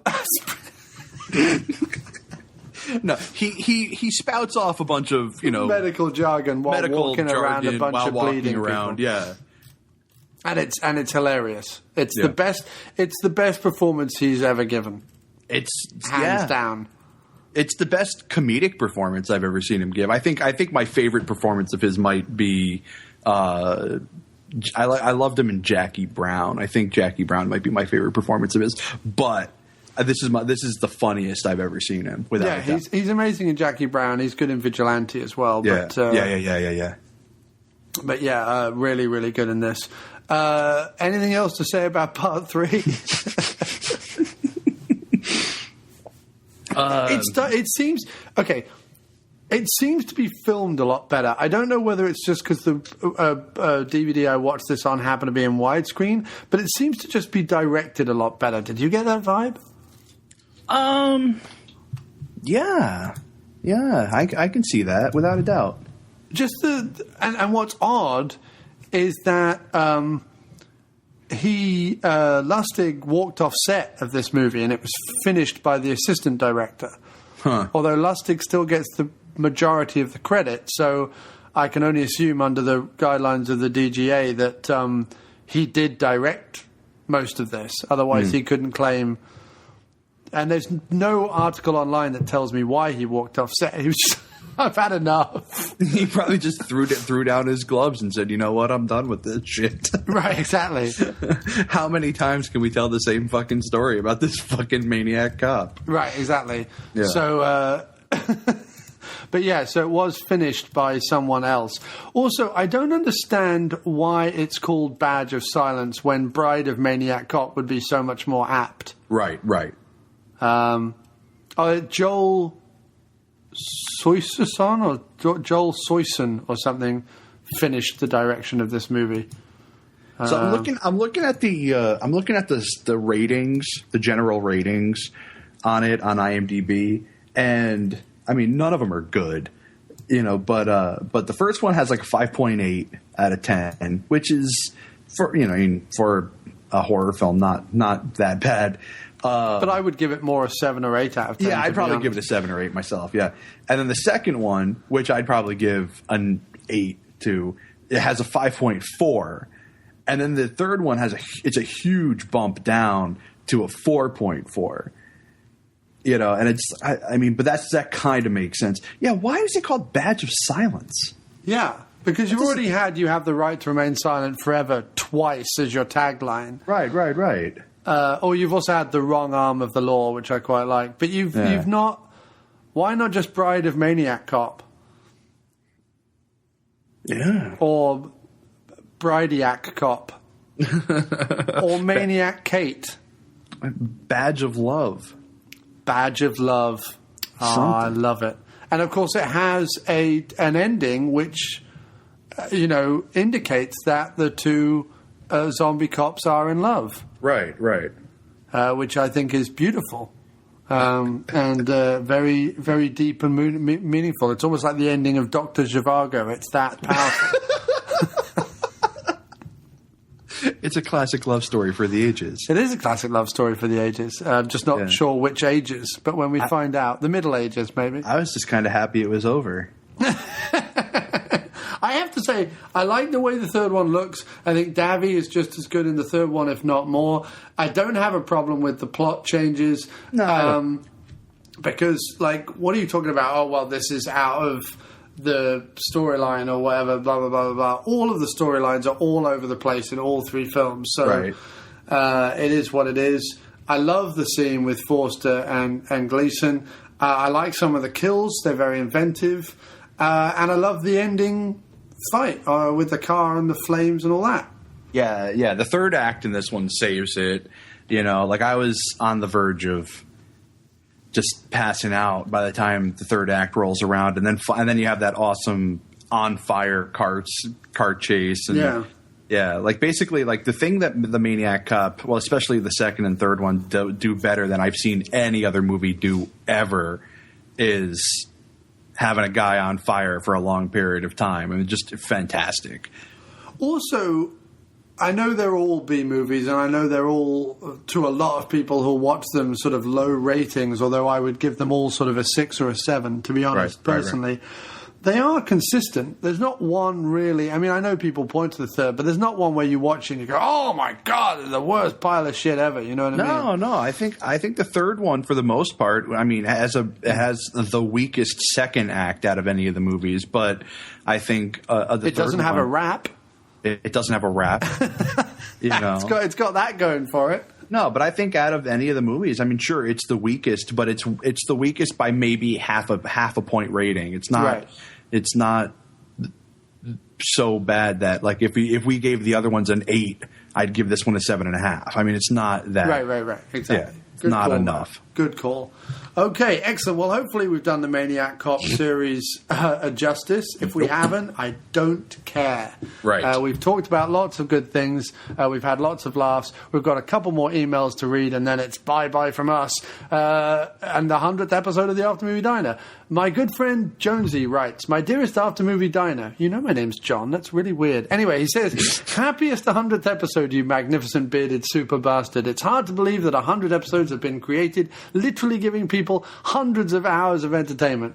Try thousands. I, for one, have been so thankful of being able to listen to this wonderful show. I had to write a quick email of congratulations, and I'm sure I speak for every single person who has been lucky enough to have an appearance at the diner when I say, give me my money back. No, he says, when I say, thank you, and here's to the steady march to episode 1000. Your eternal buddy, Jonesy, keeper of the beard." Well, thanks ever so much, Jonesy. Great email. Thank you very much for all the nice, kind, wonderful words, none of which are deserved, but thank you nonetheless. And then Richard, his email is Richard Lefebvre, but his name at the bottom of the email is Rick Peter Peters, who I like to call Rick the Peter Peters, just to add an extra Peter to his name. You have a triple phallic name. He's a triple Peter, as I like to think about him.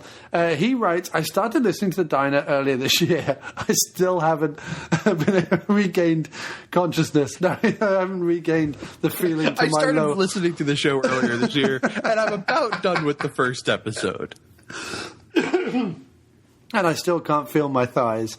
No, he says, "I started listening to The Diner earlier this year. I was looking for a new movie podcast, and the name grabbed my attention. As an avid Seagal fan, the first episode I listened to was the Hard to Kill commentary. That episode did two things.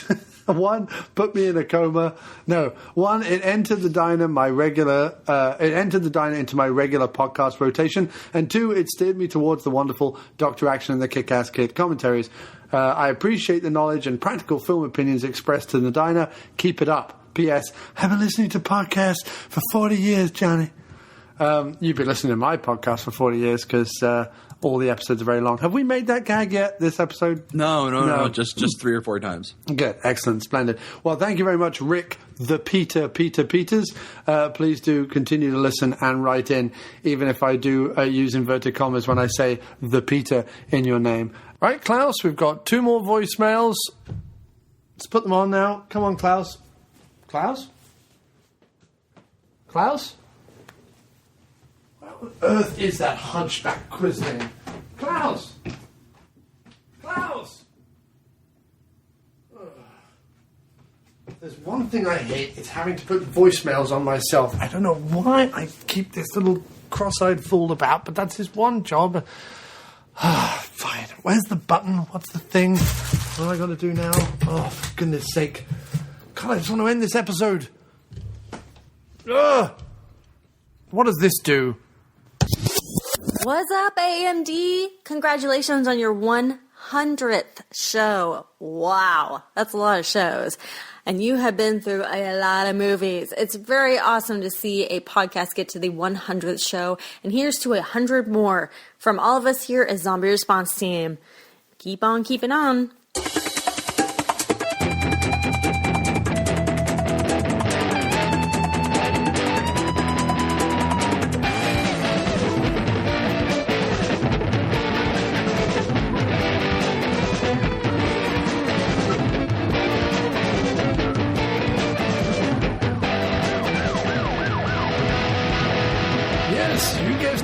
It's a message from Dr. Action. Happy 100th birthday to the After Movie Diner. 100 episodes, that's quite incredible. And I've had the pleasure I've been on a few of them. It's Dr. Action here. I'd just like to wish everybody at the diner happy 100 episodes. I'm very pleased that you're doing the Maniac Cop trilogy to mark this grand, magnificent, wonderful occasion. 3 of my favourite films about a maniac cop. I'd just like to say well done, and long may it continue. Here's to another 100, 200, 300, carry on going as long as you want, because I'll be listening as always. Well done, sir. Congratulations. And lastly, a guy who we still talk occasionally on Twitter, but who wrote to the diner very early on in its existence, and that is Mr. David Brighton, or Icklebell as he goes by on Twitter. And he wrote now, for the first time in years, you really should write more often, David. He says, congratulations on the 100th installment, keeping us more entertained than ever before, although the rumoured Adam Sandler marathon episode has me slightly concerned. That is really just a rumour. I don't know who put that about. Nothing to do with me. He said, it's been fun. Here's to 100 more. One of those should be dedicated to 2012. It's a misunderstood comic masterpiece. I'll go and boil my head now. David Brighton. Icklebell gone. And I believe that rounds out our 100th episode as the last email that I'm reading live. Of course, there will be other emails and messages and voicemails and things like that played throughout the show. But that is the last live one. Mo, did you have any words, sir, before we wrap this up? Yes. Periwinkle, tumultuous, and gonorrhea. That's it from us! Bye! Think you have what it takes to survive the zombie apocalypse? Find out by listening to the Zombie Response Team podcast. Catch up or stay current at zombieresponseteam.net/podcast. Stay safe by staying prepared.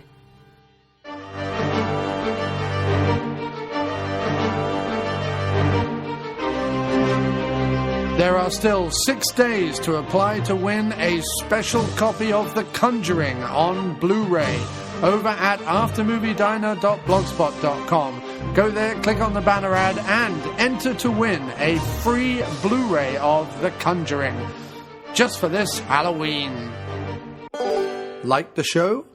Well, you can find our complete podcast archive over at amdpodcast.blogspot.com or aftermoviediner.com. You can send us an email at aftermoviediner@gmail.com, tweet us at aftermoviediner, or follow us on Facebook at facebook.com/aftermoviediner. Or why not be a part of the show and leave us a voicemail over at speakpipe.com/aftermoviediner.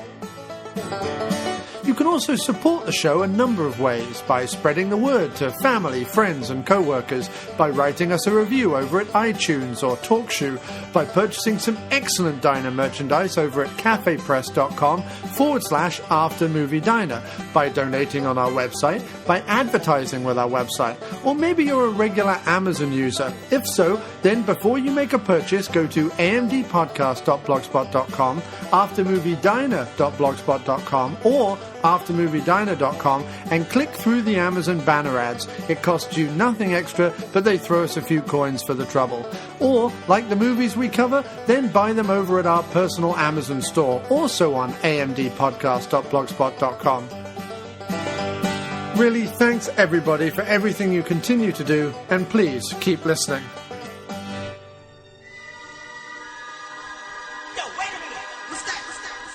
Something sneaking around the corner.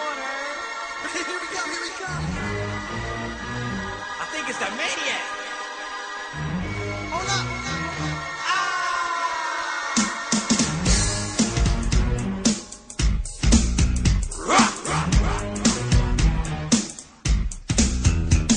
You better watch out when you hear that sound. It means that the Maniac Cop's around. Once upon a time, he was a super cop, but the bad guys strangled to make him stop. They put him in prison when they tried to kill him, but he broke out, now he's the villain. Bullets won't hurt him. I know it sounds like jive, but when I sure if he's dead or alive. Set him on fire, I shoot him with an Uzi, but he'll show up in your jacuzzi. You can run him over, you can feed him poison, push him out a window and it only annoys him. You better believe me if they think I'm lying. When he show up, people start dying. He's out for vengeance and he can't be stopped. That's why they call him the Maniac Cop.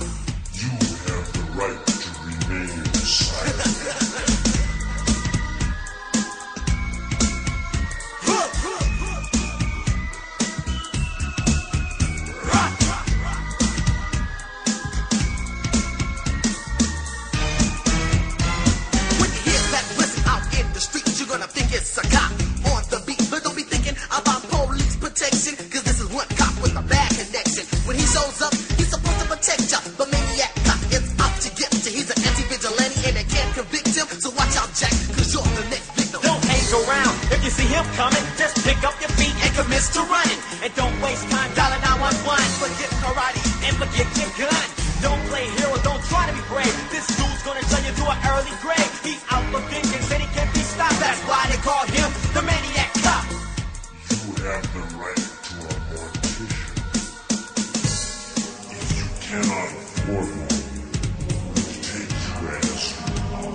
dig in. I think we should. Rock, rock, rock. You have the right to remain silent. Forever. There are men, and then there are second unit podcast men. The podcast you've just been listening to is part of the Second Unit Podcast Network.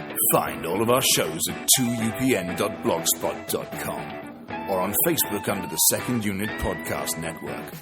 Our fantastic list of shows include Drunk on VHS, We Came from the Basement, No Budget Nightmares, The After Movie Diner, Dr. Action and the Kick-Ass Kid, and Bloodbaths and Boomsticks.